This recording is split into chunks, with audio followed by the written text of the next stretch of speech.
صالح بن کیسان نے بیان کیا، ان سے ابن شہاب نے، ان سے ابن المسیب اور ابو سلمہ بن عبد الرحمن نے بیان کیا، اور ان سے حضرت ابو ہریرہ رضی اللہ عنہ نے بیان کیا کہ رسول اللہ صلی اللہ علیہ وسلم نے فرمایا، فتنوں کا دور جب آئے گا تو اس میں بیٹھنے والا کھڑا رہنے والے سے بہتر ہوگا، کھڑا رہنے والا چلنے والے سے بہتر ہوگا، اور چلنے والا دوڑنے والے سے بہتر ہوگا۔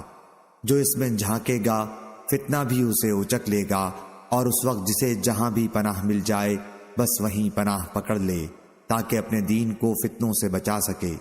صحیح بخاری حدیث نمبر 3601۔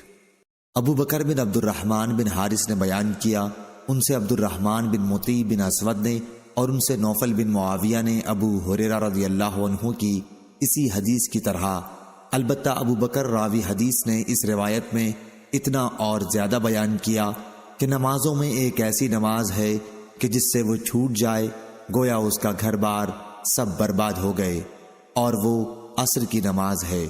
صحیح بخاری حدیث نمبر 3602۔ سفیان نے خبر دی، انہیں عامش نے، انہیں زید بن وہب نے، اور انہیں عبداللہ بن مسعود رضی اللہ عنہ نے کہ نبی کریم صلی اللہ علیہ وسلم نے فرمایا، میرے بعد تم پر ایک ایسا زمانہ آئے گا جس میں تم پر دوسروں کو مقدم کیا جائے گا، اور ایسی باتیں سامنے آئیں گی جن کو تم برا سمجھو گے۔ لوگوں نے عرض کیا، یا رسول اللہ، اس وقت ہمیں آپ کیا حکم فرماتے ہیں؟ حضرت صلی اللہ علیہ وسلم نے فرمایا کہ جو حقوق تم پر دوسروں کے واجب ہوں انہیں ادا کرتے رہنا، اور اپنے حقوق اللہ ہی سے مانگنا، یعنی صبر کرو، اور اپنا حق لینے کے لیے خلیفہ اور حاکم وقت سے بغاوت نہ کرنا۔ صحیح بخاری حدیث نمبر 3603۔ ابو اسامہ نے بیان کیا، کہا ہم سے شعبہ نے بیان کیا، ان سے ابو طیاح نے، ان سے ابو زرعہ نے، اور ان سے حضرت ابو ہریرہ رضی اللہ عنہ نے بیان کیا کہ نبی کریم صلی اللہ علیہ وسلم نے فرمایا، اس قبیلے قریش کے بعض آدمی لوگوں کو ہلاک و برباد کر دیں گے۔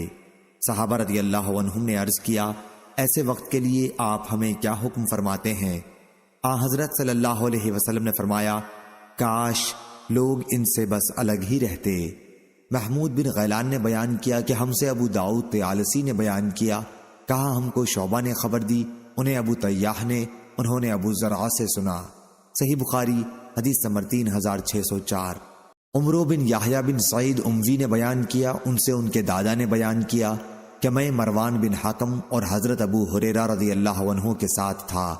اس وقت میں نے حضرت ابو ہریرہ رضی اللہ عنہ سے سنا، انہوں نے کہا کہ میں نے سچوں کے سچے رسول کریم صلی اللہ علیہ وسلم سے سنا ہے، آپ فرما رہے تھے کہ میری امت کی بربادی قریش کے چند لڑکوں کے ہاتھوں پر ہوگی۔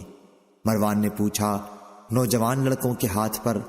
اس پر ابو ہریرہ رضی اللہ عنہ نے کہا کہ اگر تم چاہو تو میں ان کے نام بھی لے دوں کہ وہ بنی فلاں اور بنی فلاں ہوں گے۔ صحیح بخاری حدیث نمبر 3605۔ ولید نے بیان کیا، کہا کہ مجھ سے ابن جابر نے، کہا کہ مجھ سے بصر بن عبید اللہ حضرمی نے، کہا کہ مجھ سے ابو ادریس خولانی نے بیان کیا، انہوں نے حذیفہ بن یمان رضی اللہ عنہ سے سنا۔ وہ بیان کرتے تھے کہ دوسرے صحابہ کرام رضی اللہ عنہم تو رسول اللہ صلی اللہ علیہ وسلم سے خیر کے متعلق سوال کیا کرتے تھے، لیکن میں شر کے بارے میں پوچھتا تھا، اس خوف سے کہ کہیں میں ان میں نہ پھنس جاؤں۔ تو میں نے ایک مرتبہ رسول کریم صلی اللہ علیہ وسلم سے سوال کیا، یا رسول اللہ، ہم جاہلیت اور شر کے زمانے میں تھے، پھر اللہ تعالیٰ نے ہمیں یہ خیر و برکت اسلام کی عطا فرمائی، اب کیا اس خیر کے بعد پھر شر کا کوئی زمانہ آئے گا؟ حضرت صلی اللہ علیہ وسلم نے فرمایا کہ ہاں۔ میں نے سوال کیا، اور اس شر کے بعد پھر خیر کا کوئی زمانہ آئے گا؟ آپ نے فرمایا کہ ہاں، لیکن اس خیر پر کچھ دھواں ہوگا۔ میں نے عرض کیا، وہ دھواں کیا ہوگا؟ آپ نے جواب دیا کہ ایسے لوگ پیدا ہوں گے جو میری سنت اور طریقے کے علاوہ دوسرے طریقے اختیار کریں گے، ان میں کوئی بات اچھی ہوگی، کوئی بری۔ میں نے سوال کیا، کیا اس خیر کے بعد پھر شر کا کوئی زمانہ آئے گا؟ حضرت صلی اللہ علیہ وسلم نے فرمایا کہ ہاں، جہنم کے دروازوں کی طرف بلانے والے پیدا ہوں گے، جو ان کی بات قبول کرے گا اسے وہ جہنم میں جھونک دیں گے۔ میں نے عرض کیا، یا رسول اللہ، ان کے اوصاف بھی بیان فرما دیجئے۔ حضرت صلی اللہ علیہ وسلم نے فرمایا کہ وہ لوگ ہماری ہی قوم و مذہب کے ہوں گے، ہماری ہی زبان بولیں گے، میں نے عرض کیا پھر اگر میں ان لوگوں کا زمانہ پاؤں تو میرے لیے آپ کا کیا حکم ہے؟ حضرت صلی اللہ علیہ وسلم نے فرمایا کہ مسلمانوں کی جماعت اور ان کے امام کے تابع رہو۔ میں نے عرض کیا کہ اگر مسلمانوں کی کوئی جماعت نہ ہو اور ان کا کوئی امام ہو؟ آپ نے فرمایا پھر ان تمام فرقوں سے اپنے کو الگ رکھنا، اگرچہ تجھے اس کے لیے کسی درخت کی جڑ چبانی پڑے، یہاں تک کہ تیری موت آ جائے اور تو اسی حالت پر ہو، تو یہ تیرے حق میں ان کی صحبت میں رہنے سے بہتر ہوگا۔ صحیح بخاری حدیث نمبر 3606۔ محمد بن مثنیٰ نے بیان کیا، کہا مجھ سے یحییٰ بن سعید نے، انہوں نے اسماعیل سے، کہا مجھ سے قیس نے بیان کیا، ان سے حذیفہ رضی اللہ عنہ نے بیان کیا کہ میرے ساتھیوں نے یعنی صحابہ رضی اللہ عنہم نے تو حضرت صلی اللہ علیہ وسلم سے بھلائی کے حالات سیکھے اور میں نے برائی کے حالات دریافت کیے۔ صحیح بخاری حدیث نمبر 3607۔ ابو سلمہ نے خبر دی اور ان سے حضرت ابو ہریرہ رضی اللہ عنہ نے بیان کیا کہ رسول اللہ صلی اللہ علیہ وسلم نے فرمایا، قیامت اس وقت تک قائم نہیں ہوگی جب تک دو جماعتیں مسلمانوں کی آپس میں جنگ نہ کر لیں اور دونوں کا دعویٰ ایک ہوگا کہ وہ حق پر ہیں۔ صحیح بخاری حدیث نمبر 3608۔ عبد الرزاق نے بیان کیا، کہا ہم کو معمر نے خبر دی، انہیں حمام نے اور انہیں حضرت ابو ہریرہ رضی اللہ عنہ نے کہ نبی کریم صلی اللہ علیہ وسلم نے فرمایا، قیامت اس وقت تک قائم نہ ہوگی جب تک دو جماعتیں آپس میں جنگ نہ کر لیں، دونوں میں بڑی بھاری جنگ ہوگی حالانکہ دونوں کا دعویٰ ایک ہی ہوگا، اور قیامت اس وقت تک قائم نہ ہوگی جب تک تقریباً 30 جھوٹے دجال پیدا نہ ہو لیں، ان میں ہر ایک کا یہی گمان ہوگا کہ وہ اللہ کا نبی ہے۔ صحیح بخاری حدیث نمبر 3609۔ زہری نے بیان کیا، کہا مجھ کو ابو سلمہ بن عبد الرحمن نے خبر دی اور ان سے ابو سعید خدری رضی اللہ عنہ نے بیان کیا کہ ہم رسول اللہ صلی اللہ علیہ وسلم کی خدمت میں موجود تھے اور آپ جنگ حنین کا مال غنیمت تقسیم فرما رہے تھے۔ اتنے میں بنی تمیم کا ایک شخص ذوالخویسرہ نامی آیا اور کہنے لگا کہ یا رسول اللہ، انصاف سے کام لیجئے۔ یہ سن کر حضرت صلی اللہ علیہ وسلم نے فرمایا، افسوس، اگر میں ہی انصاف نہ کروں تو دنیا میں پھر کون انصاف کرے گا؟ اگر میں ظالم ہو جاؤں تب تو میری بھی تباہی اور بربادی ہو جائے۔ حضرت عمر رضی اللہ عنہ نے عرض کیا، حضور اس کے بارے میں مجھے اجازت دیں، میں اس کی گردن مار دوں۔ حضرت صلی اللہ علیہ وسلم نے فرمایا کہ اسے چھوڑ دو، اس کے جوڑ کے کچھ لوگ پیدا ہوں گے کہ تم اپنی نماز کو ان کی نماز کے مقابلے میں بظاہر حقیر سمجھو گے اور تم اپنے روزوں کو ان کے روزوں کے مقابل ناچیز سمجھو گے۔ وہ قرآن کی تلاوت کریں گے لیکن وہ ان کے حلق کے نیچے نہیں اترے گا۔ یہ لوگ دین سے اس طرح نکل جائیں گے جیسے زوردار تیر جانور سے پار ہو جاتا ہے۔ اس تیر کے پھل کو اگر دیکھا جائے تو اس میں کوئی چیز خون وغیرہ نظر نہ آئے گی، پھر اس کے پٹھے کو اگر دیکھا جائے تو چھڑ میں اس کے پھل کے داخل ہونے کی جگہ سے اوپر جو لگایا جاتا ہے وہاں بھی کچھ نہ ملے گا۔ اس کے نزی تیر میں لگائی جانے والی لکڑی کو کہتے ہیں، کو دیکھا جائے تو وہاں بھی کچھ نشان نہیں ملے گا۔ اسی طرح اگر اس کے پر کو دیکھا جائے تو اس میں بھی کچھ نہیں ملے گا، حالانکہ گندگی اور خون سے وہ تیر گزرا ہے۔ ان کی علامت ایک کالا شخص ہوگا، اس کا ایک بازو عورت کے پستان کی طرح اٹھا ہوا ہوگا یا گوشت کے لوتھڑے کی طرح ہوگا اور حرکت کر رہا ہوگا۔ یہ لوگ مسلمانوں کی بہترین گروہ سے بغاوت کریں گے۔ حضرت ابو سعید رضی اللہ عنہ نے کہا کہ میں گواہی دیتا ہوں کہ میں نے یہ حدیث رسول اللہ صلی اللہ علیہ وسلم سے سنی تھی، اور میں گواہی دیتا ہوں کہ حضرت علی بن ابی طالب نے ان سے جنگ کی تھی، یعنی خوارج سے۔ اس وقت میں بھی حضرت علی رضی اللہ عنہ کے ساتھ تھا اور انہوں نے اس شخص کو تلاش کرایا جسے حضرت صلی اللہ علیہ وسلم نے اس گروہ کی علامت کے طور پر بتلایا تھا۔ آخر وہ لایا گیا، میں نے اسے دیکھا تو اس کا پورا حلیہ بالکل حضرت صلی اللہ علیہ وسلم کے بیان کیے ہوئے اوصاف کے مطابق تھا۔ صحیح بخاری حدیث نمبر 3610۔ سوید بن غفلہ نے بیان کیا کہ حضرت علی رضی اللہ عنہ نے کہا، جب تم سے کوئی بات رسول اللہ صلی اللہ علیہ وسلم کے حوالے سے میں بیان کروں تو یہ سمجھو کہ میرے لیے آسمان سے گر جانا اس سے بہتر ہے کہ میں حضرت صلی اللہ علیہ وسلم پر کوئی جھوٹ باندھوں۔ البتہ جب میں اپنی طرف سے کوئی بات تم سے کہوں تو لڑائی تو تدبیر اور فریب ہی کا نام ہے، اس میں کوئی بات بنا کر کہوں تو ممکن ہے۔ دیکھو میں نے رسول اللہ صلی اللہ علیہ وسلم سے سنا، آپ فرماتے تھے کہ آخر زمانے میں کچھ لوگ ایسے پیدا ہوں گے جو چھوٹے چھوٹے دانتوں والے، کم عقل اور بے وقوف ہوں گے۔ باتیں وہ کہیں گے جو دنیا کی بہترین بات ہوگی، لیکن اسلام سے اس طرح صاف نکل چکے ہوں گے جیسے تیر جانور کے پار نکل جاتا ہے۔ ان کا ایمان ان کے حلق سے نیچے نہیں اترے گا۔ تم انہیں جہاں بھی پاؤ قتل کر دو، کیونکہ ان کے قتل سے قاتل کے لیے قیامت کے دن ثواب ملے گا۔ صحیح بخاری حدیث نمبر 3611۔ یحییٰ بن سعید نے بیان کیا، ان سے اسماعیل نے کہا، ہم سے قیس نے بیان کیا، ان سے حضرت خباب بن ارت رضی اللہ عنہ نے بیان کیا کہ ہم نے رسول اللہ صلی اللہ علیہ وسلم سے شکایت کی۔ آپ اس وقت اپنی ایک چادر پر ٹیک دیے کعبے کے سائے میں بیٹھے ہوئے تھے۔ ہم نے آپ کی خدمت میں عرض کیا کہ آپ ہمارے لیے مدد کیوں نہیں طلب فرماتے، ہمارے لیے اللہ سے دعا کیوں نہیں مانگتے، ہم کافروں کی عزا دہی سے تنگ آ چکے ہیں۔ حضرت صلی اللہ علیہ وسلم نے فرمایا، ایمان لانے کی سزا میں تم سے پہلی امتوں کے لوگوں کے لیے گھڑا کھودا جاتا اور انہیں اس میں ڈال دیا جاتا، پھر ان کے سر پر آرا رکھ کر ان کے 2 ٹکڑے کر دیے جاتے، پھر بھی وہ اپنے دین سے نہ پھرے۔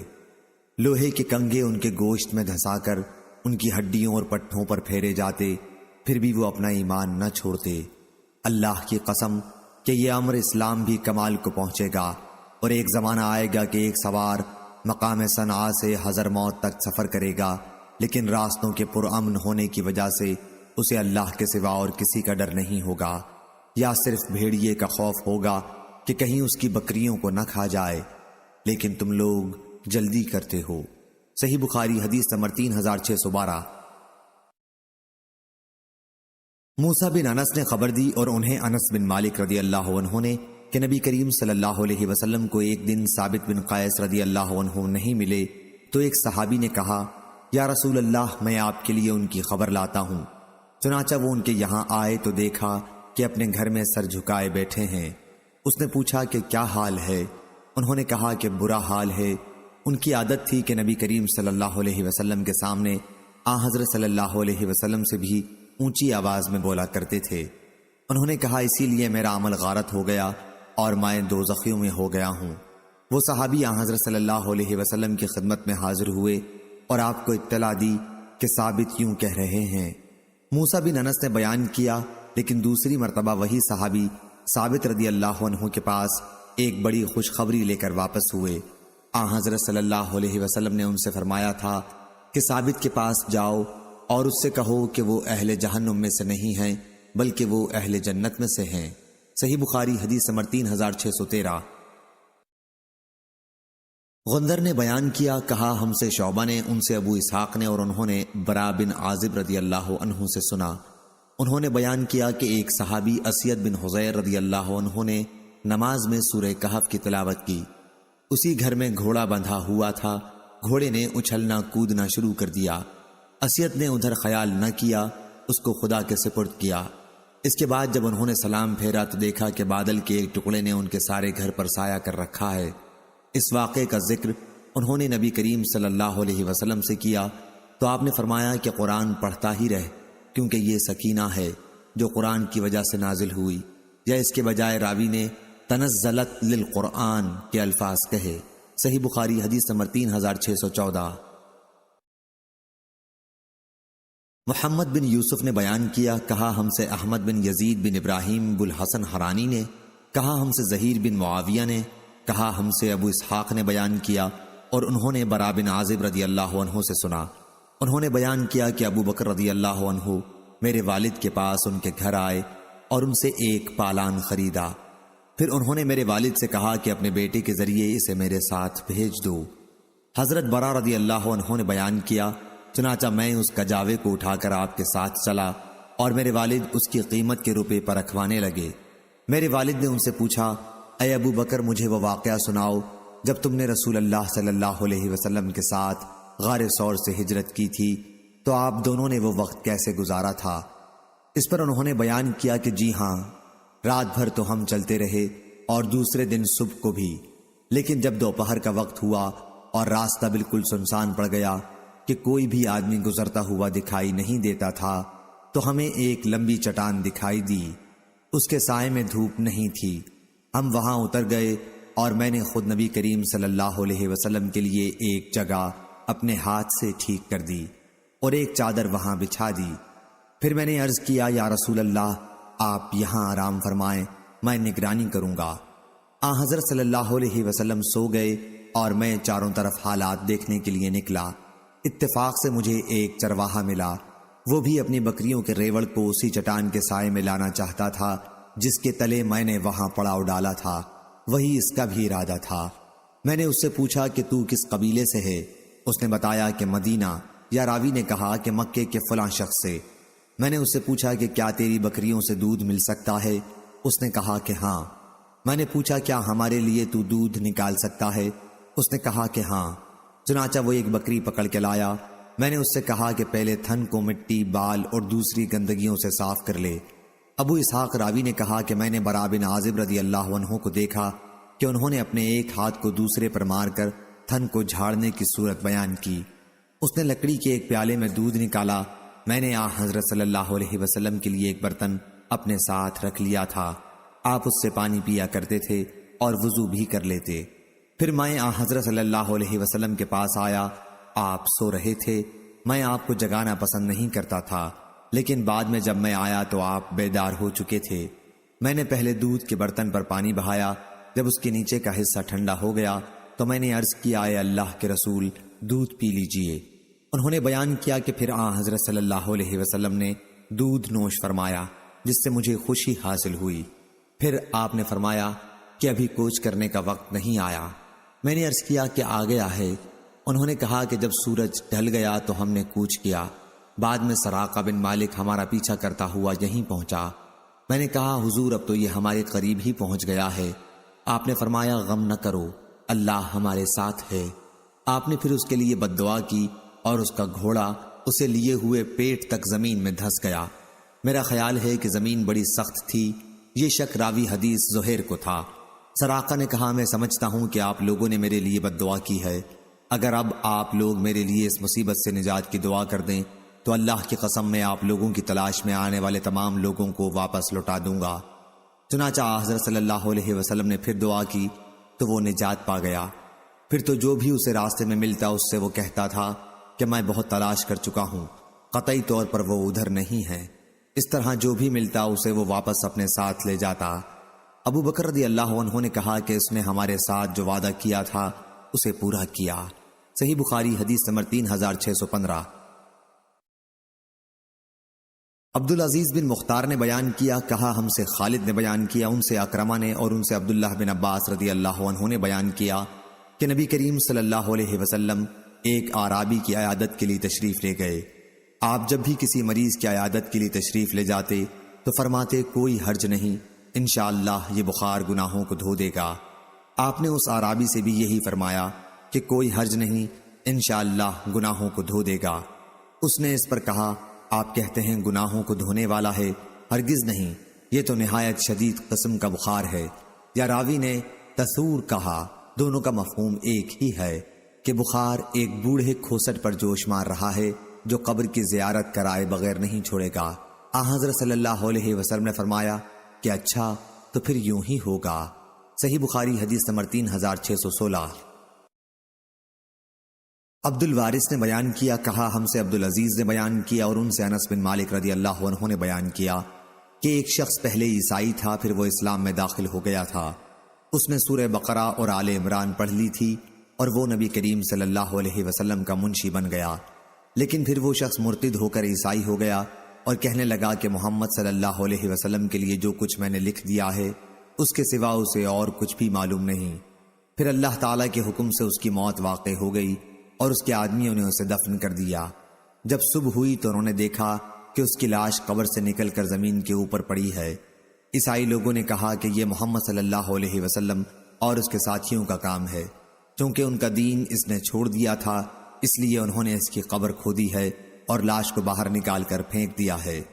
چنانچہ دوسری قبر انہوں نے کھودی جو بہت زیادہ گہری تھی، لیکن صبح ہوئی تو پھر لاش باہر تھی۔ اس مرتبہ بھی انہوں نے یہی کہا کہ یہ محمد صلی اللہ علیہ وسلم اور ان کے ساتھیوں کا کام ہے۔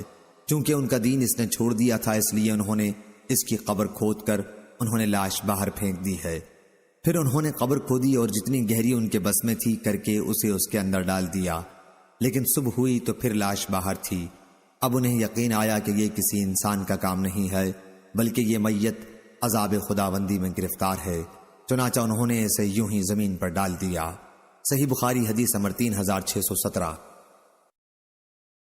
ابن شہاب نے بیان کیا، انہوں نے کہا کہ مجھے سعید بن مسیب نے خبر دی کہ حضرت ابو ہریرہ رضی اللہ عنہ نے کہا کہ نبی کریم صلی اللہ علیہ وسلم نے فرمایا، جب کسریٰ شاہ ایران ہلاک ہو جائے گا تو پھر کوئی کسریٰ پیدا نہیں ہوگا، اور جب قیصر شاہ روم ہلاک ہو جائے گا تو پھر کوئی قیصر پیدا نہیں ہوگا، اور اس ذات کی قسم جس کے قبضے میں محمد صلی اللہ علیہ وسلم کی جان ہے، تم ان کے خزانے اللہ کے راستے میں ضرور خرچ کرو گے۔ صحیح بخاری حدیث نمبر 3618۔ سفیان نے بیان کیا، ان سے عبد الملک بن عمیر نے اور ان سے حضرت جابر بن سمرہ رضی اللہ عنہ نے کہ نبی کریم صلی اللہ علیہ وسلم نے فرمایا، جب کسریٰ ہلاک ہوا تو اس کے بعد کوئی کسریٰ پیدا نہیں ہوگا، اور جب قیصر ہلاک ہوا تو کوئی قیصر پھر پیدا نہیں ہوگا۔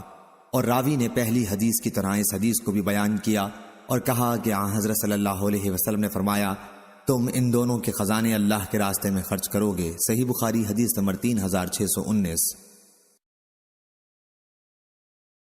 شعیب نے خبر دی، انہیں عبداللہ بن ابی حسین نے، ان سے نافع بن جبیر نے بیان کیا اور ان سے حضرت عبداللہ بن عباس رضی اللہ عنہ نے بیان کیا کہ نبی کریم صلی اللہ علیہ وسلم کے زمانے میں مسلمہ کذاب مدینے میں آیا اور یہ کہنے لگا کہ اگر محمد صلی اللہ علیہ وسلم امر یعنی خلافت کو اپنے بعد مجھے سونپ دیں تو میں ان کی اتباع کے لیے تیار ہوں۔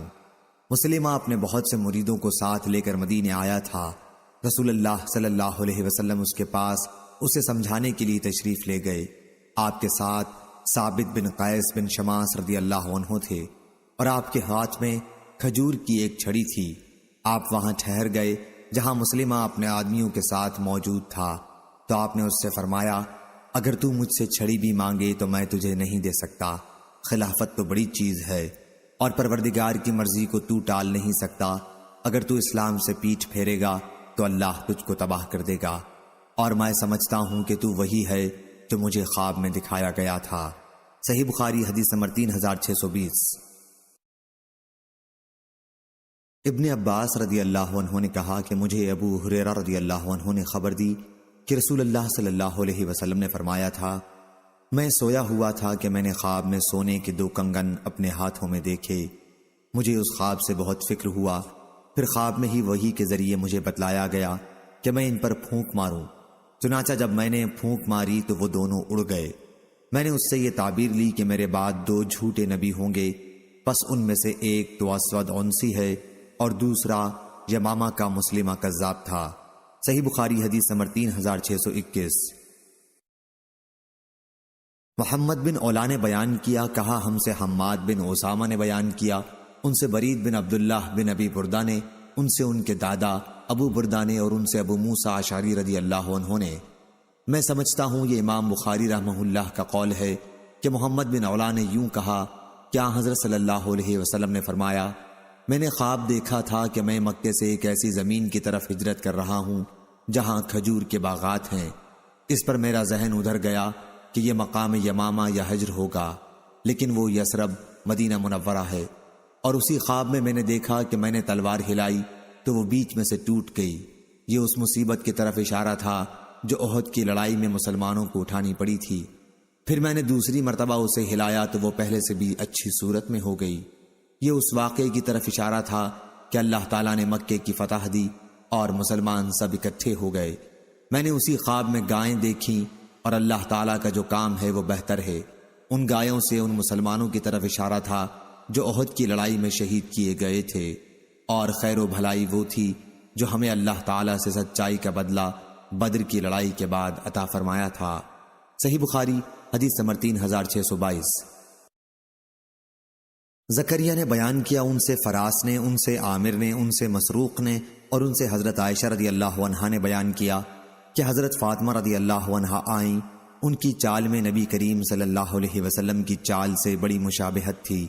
آپ نے فرمایا، بیٹی آؤ مرحبا، اس کے بعد آپ نے انہیں اپنی دائیں طرف یا بائیں طرف بٹھا لیا، پھر ان کے کان میں آپ نے چپکے سے کوئی بات کہی تو وہ رونے لگیں۔ میں نے ان سے کہا کہ آپ روتی کیوں ہو؟ پھر دوبارہ حضرت صلی اللہ علیہ وسلم نے ان کے کان میں کچھ کہا تو وہ ہنس دیں۔ میں نے ان سے کہا کہ آج غم کے فوراً بعد ہی خوشی کی جو کیفیت میں نے آپ کے چہرے پر دیکھی وہ پہلے کبھی نہیں دیکھی تھی۔ پھر میں نے ان سے پوچھا کہ حضرت صلی اللہ علیہ وسلم نے کیا فرمایا تھا؟ انہوں نے کہا، جب تک رسول اللہ صلی اللہ علیہ وسلم زندہ ہیں میں آپ کے راز کو کسی پر نہیں کھول سکتی، چنانچہ میں نے آپ کی وفات کے بعد پوچھا۔ صحیح بخاری حدیث نمبر 3623۔ تو انہوں نے بتایا کہ آپ نے میرے کان میں کہا تھا کہ حضرت جبریل علیہ السلام ہر سال قرآن مجید کا ایک دور کیا کرتے تھے، لیکن اس سال انہوں نے 2 مرتبہ دور کیا ہے۔ مجھے یقین ہے کہ اب میری موت قریب ہے اور میرے گھرانے میں سب سے پہلے مجھ سے آ ملنے والی تم ہوگی۔ میں آپ کی اس خبر پر رونے لگی تو آپ نے فرمایا کہ تم اس پر راضی نہیں کہ جنت کی عورتوں کی سردار بنو گی، یا آپ نے فرمایا کہ مومنہ عورتوں کی، تو اس پر میں ہنسی تھی۔ صحیح بخاری حدیث نمبر 3624۔ ابراہیم بن سعد نے بیان کیا، ان سے ان کے والد نے، ان سے عروہ نے، اور ان سے حضرت عائشہ رضی اللہ عنہا نے بیان کیا کہ نبی کریم صلی اللہ علیہ وسلم نے اپنے زمانہ مرض میں اپنی صاحبزادی فاطمہ رضی اللہ عنہا کو بلایا اور چپکے سے کوئی بات ان سے فرمائی تو وہ رونے لگیں۔ پھر آپ نے انہیں بلایا اور چپکے سے پھر کوئی بات فرمائی تو وہ ہنسیں۔ حضرت عائشہ رضی اللہ عنہا نے بیان کیا کہ پھر میں نے حضرت فاطمہ رضی اللہ عنہا سے اس کے متعلق پوچھا۔ صحیح بخاری حدیث نمبر 3625۔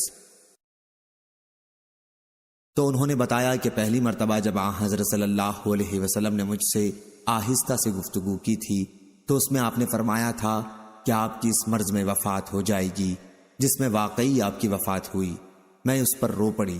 پھر دوبارہ آپ نے آہستہ سے مجھ سے جو بات کہی اس میں آپ نے فرمایا کہ آپ کے اہل بیت میں سب سے پہلے آپ سے جا ملوں گی۔ میں اس پر ہنسی تھی۔ صحیح بخاری حدیث نمبر 3626۔ شعبہ نے بیان کیا، ان سے ابی بشر نے، ان سے سعید بن جبیر نے، ان سے عبداللہ بن عباس رضی اللہ عنہ نے بیان کیا کہ حضرت عمر بن خطاب ابن عباس رضی اللہ عنہ کو اپنے پاس بٹھاتے تھے۔ اس پر عبد الرحمن بن عوف رضی اللہ عنہ نے حضرت عمر رضی اللہ عنہ سے شکایت کی کہ ان جیسے تو ہمارے لڑکے بھی ہیں، لیکن حضرت عمر رضی اللہ عنہ نے جواب دیا کہ یہ محض ان کے علم کی وجہ سے ہے۔ پھر حضرت عمر رضی اللہ عنہ نے عبداللہ بن عباس رضی اللہ عنہ سے آیت اذا جاء نصر اللہ والفتح کے متعلق پوچھا تو انہوں نے جواب دیا کہ یہ رسول اللہ صلی اللہ علیہ وسلم کی وفات تھی، جس کی خبر اللہ تعالیٰ نے آپ کو دی۔ حضرت عمر رضی اللہ عنہ نے فرمایا، جو تم نے سمجھا ہے میں بھی وہی سمجھتا ہوں۔ صحیح بخاری حدیث نمبر 3627۔ عبد الرحمن بن سلیمان بن حنظلہ بن غسیل نے بیان کیا، ان سے اکرمہ نے بیان کیا اور ان سے عبداللہ بن عباس رضی اللہ عنہ نے بیان کیا کہ مرض الوفات میں رسول اللہ صلی اللہ علیہ وسلم باہر تشریف لائے۔ آپ ایک چکنے کپڑے سے سر مبارک پر پٹی باندھے ہوئے تھے۔ آپ مسجد نبوی میں ممبر پر تشریف فرما ہوئے، پھر جیسے ہونی چاہیے اللہ تعالیٰ کی حمد و ثنا کی، پھر فرمایا اما بعد، آنے والے دور میں دوسرے لوگوں کی تعداد بہت بڑھ جائے گی لیکن انصار کم ہوتے جائیں گے، اور ایک زمانہ آئے گا کہ دوسروں کے مقابلے میں ان کی تعداد اتنی کم ہو جائے گی جیسے کھانے میں نمک ہوتا ہے۔ بس اگر تم میں سے کوئی شخص کہیں کا حاکم بنے اور اپنی حکومت کی وجہ سے وہ کسی کو نقصان اور نفع بھی پہنچا سکتا ہو تو اسے چاہیے کہ انصار کے نیکوں کی نیکیوں کو قبول کرے اور جو برے ہوں ان سے درگزر کر دیا کرے۔ یہ نبی کریم صلی اللہ علیہ وسلم کی آخری مجلس وعظ تھی۔ صحیح بخاری حدیث نمبر 3628۔ حسین جعفی نے بیان کیا، ان سے ابو موسیٰ نے، ان سے امام حسن بصری نے اور ان سے حضرت ابو بکر رضی اللہ عنہ نے کہ نبی کریم صلی اللہ علیہ وسلم حسن رضی اللہ عنہ کو ایک دن ساتھ لے کر باہر تشریف لائے اور ممبر پر ان کو لے کر چڑھ گئے۔ پھر فرمایا میرا یہ بیٹا سید ہے اور امید ہے کہ اللہ تعالیٰ اس کے ذریعے مسلمانوں کی 2 جماعتوں میں ملاپ کرا دے گا۔ صحیح بخاری حدیث نمبر 3629۔ حماد بن زید نے بیان کیا، ان سے ایوب نے، ان سے حمید بن ہلال نے اور ان سے حضرت انس بن مالک رضی اللہ عنہ نے کہ نبی کریم صلی اللہ علیہ وسلم نے جعفر بن ابی طالب اور زید بن حارثہ رضی اللہ عنہ کی شہادت کی خبر پہلے ہی صحابہ رضی اللہ عنہم کو سنا دی تھی۔ اس وقت آپ کی آنکھوں سے آنسو جاری تھے۔ صحیح بخاری حدیث نمبر 3630۔ سفیان سوری نے بیان کیا، ان سے محمد بن منقدر نے اور ان سے جابر بن عبداللہ رضی اللہ عنہ نے بیان کیا کہ ان کی شادی کے موقع پر نبی کریم صلی اللہ علیہ وسلم نے دریافت فرمایا، کیا تمہارے پاس قالین ہیں؟ میں نے عرض کیا، ہمارے پاس قالین کہاں، ہم غریب لوگ ہیں۔ اس پر حضرت صلی اللہ علیہ وسلم نے فرمایا، یاد رکھو ایک وقت آئے گا کہ تمہارے پاس عمدہ عمدہ قالین ہوں گے۔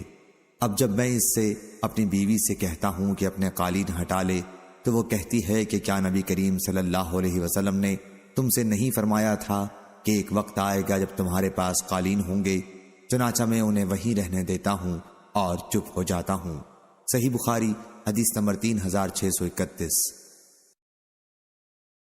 اسرائیل نے بیان کیا، ان سے ابو اسحاق نے، ان سے عمرو بن میمون نے اور ان سے حضرت عبداللہ بن مسعود رضی اللہ عنہ نے بیان کیا کہ حضرت سعد بن معاذ رضی اللہ عنہ عمرے کی نیت سے مکہ آئے اور ابو صفوان امیہ بن خلف کے یہاں اترے۔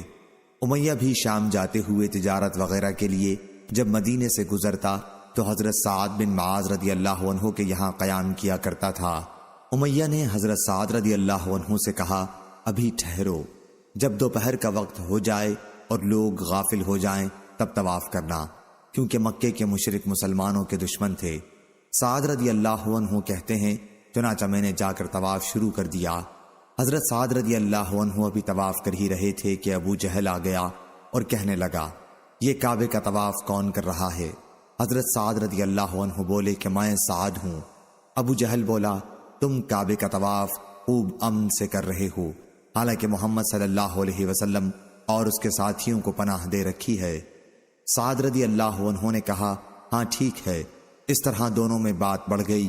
پھر امیہ نے سعد رضی اللہ عنہ سے کہا، ابو الحکم، ابو جہل کے سامنے اونچی آواز سے نہ بولو، وہ اس وادی مکے کا سردار ہے۔ اس پر سعد رضی اللہ عنہ نے کہا، خدا کی قسم اگر تم نے مجھے بیت اللہ کے طواف سے روکا تو میں بھی تمہاری شام کی تجارت خاک میں ملا دوں گا، کیونکہ شام جانے کا صرف ایک ہی راستہ ہے جو مدینے سے جاتا ہے۔ بیان کیا کہ امیہ برابر سعد رضی اللہ عنہ سے یہی کہتا رہا کہ اپنی آواز بلند نہ کرو، اور انہیں مقابلے سے روکتا رہا۔ آخر سعد رضی اللہ عنہ کو اس پر غصہ آ گیا اور انہوں نے امیہ سے کہا، چل پرے ہٹ، میں نے حضرت محمد صلی اللہ علیہ وسلم سے تیرے متعلق سنا ہے، آپ نے فرمایا تھا کہ تجھ کو ابو جہل ہی قتل کرائے گا۔ امیہ نے پوچھا، مجھے؟ سعد رضی اللہ عنہ نے کہا، ہاں تجھ کو۔ تب تو امیہ کہنے لگا، اللہ کی قسم، محمد صلی اللہ علیہ وسلم جب کوئی بات کہتے ہیں تو وہ غلط نہیں ہوتی۔ پھر وہ اپنی بیوی کے پاس آیا اور اس سے کہا کہ تمہیں معلوم نہیں میرے یسربی بھائی نے مجھے کیا بات بتائی ہے؟ اس نے پوچھا، انہوں نے کیا کہا؟ امیہ نے بتایا کہ محمد صلی اللہ علیہ وسلم کہہ چکے ہیں کہ ابو جہل مجھ کو قتل کرائے گا۔ وہ کہنے لگی، اللہ کی قسم، محمد صلی اللہ علیہ وسلم غلط بات زبان سے نہیں نکالتے۔ پھر ایسا ہوا کہ اہل مکہ بدر کی لڑائی کے لیے روانہ ہونے لگے اور امیہ کو بھی بلانے والا آیا تو امیہ سے اس کی بیوی نے کہا، تمہیں یاد نہیں رہا تمہارا یہ سربی بھائی تمہیں کیا خبر دے گیا تھا؟ بیان کیا کہ اس یاد دہانی پر امیہ نے چاہا کہ اس جنگ میں شرکت نہ کرے، لیکن ابو جہل نے کہا، تم وادی مکہ کے رئیس ہو، اس لیے کم از کم 1 یا 2 دن کے لیے ہی تمہیں چلنا پڑے گا۔ اس طرح وہ ان کے ساتھ جنگ میں شرکت کے لیے نکلا اور اللہ تعالیٰ نے اس کو قتل کرا دیا۔ صحیح بخاری حدیث نمبر 3632۔ معتمر بن سلیمان نے بیان کیا، کہا کہ میں نے اپنے والد سے سنا، ان سے ابو عثمان نے بیان کیا کہ مجھے یہ بات معلوم کرائی گئی کہ حضرت جبریل علیہ السلام ایک مرتبہ نبی کریم صلی اللہ علیہ وسلم کے پاس آئے اور آپ سے باتیں کرتے رہے۔ اس وقت حضرت صلی اللہ علیہ وسلم کے پاس ام المومنین ام سلمہ رضی اللہ عنہا بیٹھی ہوئی تھیں۔ جب حضرت جبریل علیہ السلام چلے گئے تو حضرت صلی اللہ علیہ وسلم نے ام سلمہ رضی اللہ عنہا سے فرمایا، معلوم ہے یہ کون صاحب تھے، یا ایسے ہی الفاظ ارشاد فرمائے؟ ابو عثمان نے بیان کیا کہ ام سلمہ نے جواب دیا کہ وحیہ کلبی رضی اللہ عنہ تھے۔ ام سلمہ نے بیان کیا، اللہ کی قسم میں سمجھے بیٹھی تھی کہ وہ وحیہ کلبی رضی اللہ عنہ ہیں۔ آخر جب میں نے حضرت صلی اللہ علیہ وسلم کا خطبہ سنا جس میں آپ حضرت جبریل علیہ السلام کی آمد کی خبر دے رہے تھے تو میں سمجھی کہ وہ حضرت جبریل علیہ السلام ہی تھے یا ایسے ہی الفاظ کہے۔ بیان کیا کہ میں نے ابو عثمان سے پوچھا کہ آپ نے یہ حدیث کس سے سنی تو انہوں نے بتایا کہ اسامہ بن زید رضی اللہ عنہ سے سنی ہے۔ صحیح بخاری حدیث نمبر 3633۔ عبد الرحمن بن مغیرہ نے بیان کیا ان سے ان کے والد نے، ان سے موسیٰ بن عقبہ نے، ان سے سالم بن عبداللہ نے اور ان سے حضرت عبداللہ بن عمر رضی اللہ عنہ نے کہ رسول اللہ صلی اللہ علیہ وسلم نے فرمایا، میں نے خواب میں دیکھا کہ لوگ ایک میدان میں جمع ہو رہے ہیں۔ ان میں سے حضرت ابو بکر رضی اللہ عنہ اٹھے اور ایک کنویں سے انہوں نے 1 یا 2 ڈول پانی بھر کر نکالا۔ پانی نکالنے میں ان میں کچھ کمزوری معلوم ہوتی تھی اور اللہ ان کو بخشے۔ پھر وہ ڈول حضرت عمر رضی اللہ عنہ نے سنبھالا، ان کے ہاتھ میں جاتے ہی وہ ایک بڑا ڈول ہو گیا۔ میں نے لوگوں میں ان جیسا شہزور پہلوان اور بہادر انسان ان کی طرح کام کرنے والا نہیں دیکھا۔ انہوں نے اتنے ڈول کھینچے کہ لوگ اپنے اونٹوں کو بھی پلا پلا کر ان کے ٹھکانوں میں لے گئے۔ اور حمام نے بیان کیا ان سے حضرت ابو ہریرہ رضی اللہ عنہ نے نبی کریم صلی اللہ علیہ وسلم کے واسطے سے بیان کیا کہ حضرت ابو بکر رضی اللہ عنہ نے 2 ڈول کھینچے۔ صحیح بخاری حدیث نمبر 3634۔ امام مالک بن انس نے خبر دی، انہیں نافع نے اور انہیں عبداللہ بن عمر رضی اللہ عنہ نے کہ یہود رسول اللہ صلی اللہ علیہ وسلم کی خدمت میں حاضر ہوئے اور آپ کو بتایا کہ ان کے یہاں ایک مرد اور ایک عورت نے زنا کیا ہے۔ آپ نے ان سے فرمایا، رجم کے بارے میں تورات میں کیا حکم ہے؟ وہ بولے، یہ کہ ہم انہیں رسوا کریں اور انہیں کوڑے لگائے جائیں۔ اس پر عبداللہ بن سلام رضی اللہ عنہ نے کہا کہ تم لوگ جھوٹے ہو، تورات میں رجم کا حکم موجود ہے، تورات لاؤ۔ پھر یہودی تورات لائے اور اسے کھولا، لیکن رجم سے متعلق جو آیت تھی اسے ایک یہودی نے اپنے ہاتھ سے چھپا لیا اور اس سے پہلے اور اس کے بعد کی عبارت پڑھنے لگا۔ حضرت عبداللہ بن سلام رضی اللہ عنہ نے کہا کہ ذرا اپنا ہاتھ تو اٹھاؤ۔ جب اس نے ہاتھ اٹھایا تو وہاں آیت رجم موجود تھی۔ اب وہ سب کہنے لگے کہ اے محمد، عبداللہ بن سلام نے سچ کہا، بے شک تورات میں رجم کی آیت موجود ہے۔ چنانچہ حضرت صلی اللہ علیہ وسلم کے حکم سے ان دونوں کو رجم کیا گیا۔ حضرت عبداللہ بن عمر رضی اللہ عنہ نے بیان کیا کہ میں نے رجم کے وقت دیکھا یہودی مرد اس عورت پر جھکا پڑتا تھا، اس کو پتھروں کی مار سے بچاتا تھا۔ صحیح بخاری حدیث نمبر 3635۔ سفیان بن عیینہ نے خبر دی، انہیں ابن ابی نجیح نے، انہیں مجاہد نے، انہیں ابو معمر نے اور ان سے حضرت عبداللہ بن مسعود رضی اللہ عنہ نے بیان کیا کہ نبی کریم صلی اللہ علیہ وسلم کے زمانے میں چاند کے پھٹ کر 2 ٹکڑے ہو گئے تھے اور حضرت صلی اللہ علیہ وسلم نے فرمایا تھا کہ لوگوں اس پر گواہ رہنا۔ صحیح بخاری حدیث نمبر 3636۔ یونس بن یزید نے بیان کیا، کہا ہم سے شیبان نے بیان کیا، ان سے قتادہ نے اور ان سے حضرت انس بن مالک رضی اللہ عنہ نے۔ دوسری سند امام بخاری نے کہا اور مجھ سے خلیفہ بن خیاط نے بیان کیا، کہا ہم سے یزید بن زریع نے بیان کیا، ان سے سعید نے بیان کیا، ان سے قتادہ نے اور ان سے انس بن مالک رضی اللہ عنہ نے بیان کیا کہ مکہ والوں نے رسول کریم صلی اللہ علیہ وسلم سے کہا تھا کہ انہیں کوئی معجزہ دکھائیں، تو آپ نے شق قمر کا معجزہ یعنی چاند کا پھٹ جانا ان کو دکھایا۔ صحیح بخاری حدیث نمبر 3637۔ خلف بن خالد قرشی نے بیان کیا، کہا ہم سے بکر بن مضر نے بیان کیا، ان سے جعفر بن ربیعہ نے بیان کیا، ان سے عراق بن مالک نے، ان سے عبید اللہ بن عبداللہ بن مسعود نے اور ان سے عبداللہ بن عباس رضی اللہ عنہ نے کہ نبی کریم صلی اللہ علیہ وسلم کے زمانے میں چاند کے 2 ٹکڑے ہو گئے تھے۔ صحیح بخاری حدیث نمبر 3638۔ معاذ نے بیان کیا، کہا کہ مجھ سے میرے والد نے بیان کیا، ان سے قتادہ نے اور ان سے حضرت انس رضی اللہ عنہ نے بیان کیا کہ نبی کریم صلی اللہ علیہ وسلم کی مجلس سے 2 صحابی اسید بن حضیر رضی اللہ عنہ اور عباد بن بشر رضی اللہ عنہ اٹھ کر اپنے گھر واپس ہوئے۔ رات اندھیری تھی لیکن 2 چراغوں کی طرح کوئی چیز ان کے آگے روشنی کرتی جاتی تھی۔ پھر جب یہ دونوں راستے میں اپنے گھر کی طرف جانے کے لیے جدا ہوئے تو وہ چیز دونوں کے ساتھ الگ الگ ہو گئی اور اس طرح وہ اپنے گھر والوں کے پاس پہنچ گئے۔ صحیح بخاری حدیث نمبر 3639۔ اسماعیل نے بیان کیا، کہا ہم سے قیس نے بیان کیا کہ میں نے حضرت مغیرہ بن شعبہ رضی اللہ عنہ سے سنا کہ نبی کریم صلی اللہ علیہ وسلم نے فرمایا، میری امت کے کچھ لوگ ہمیشہ غالب رہیں گے یہاں تک کہ قیامت یا موت آئے گی، اس وقت بھی وہ غالب ہی ہوں گے۔ صحیح بخاری حدیث نمبر 3640۔ یزید بن جابر نے بیان کیا، کہا کہ مجھ سے عمیر بن ہانی نے بیان کیا اور انہوں نے معاویہ بن ابی سفیان سے سنا۔ انہوں نے بیان کیا کہ میں نے رسول کریم صلی اللہ علیہ وسلم سے سنا تھا، آپ فرما رہے تھے کہ میری امت میں ہمیشہ ایک گروہ ایسا موجود رہے گا جو اللہ تعالیٰ کی شریعت پر قائم رہے گا، انہیں ذلیل کرنے کی کوشش کرنے والے اور اسی طرح ان کی مخالفت کرنے والے انہیں کوئی نقصان نہ پہنچا سکیں گے یہاں تک کہ قیامت آ جائے گی اور وہ اسی حالت پر رہیں گے۔ عمیر نے بیان کیا کہ اس پر مالک بن یخامر نے کہا کہ معاذ بن جبل رضی اللہ عنہ نے کہا تھا کہ ہمارے زمانے میں یہ لوگ شام میں ہیں۔ امیر معاویہ نے کہا کہ دیکھو یہ مالک بن یخامر یہاں موجود ہیں جو کہہ رہے ہیں کہ انہوں نے معاذ رضی اللہ عنہ سے سنا کہ یہ لوگ شام کے ملک میں ہیں۔ صحیح بخاری حدیث نمبر 3641۔ سفیان بن عینہ نے خبر دی، کہا ہم سے شبیب بن غرقدہ نے بیان کیا کہ میں نے اپنے قبیلے کے لوگوں سے سنا تھا، وہ لوگ عروہ سے نقل کرتے تھے جو ابو الجعد کے بیٹے اور صحابی تھے کہ نبی کریم صلی اللہ علیہ وسلم نے انہیں 1 دینار دیا کہ وہ اس کی 1 بکری خرید کر لائیں۔ انہوں نے اس دینار سے 2 بکریاں خریدیں، پھر 1 بکری کو 1 دینار میں بیچ کر دینار بھی واپس کر دیا اور بکری بھی پیش کر دی۔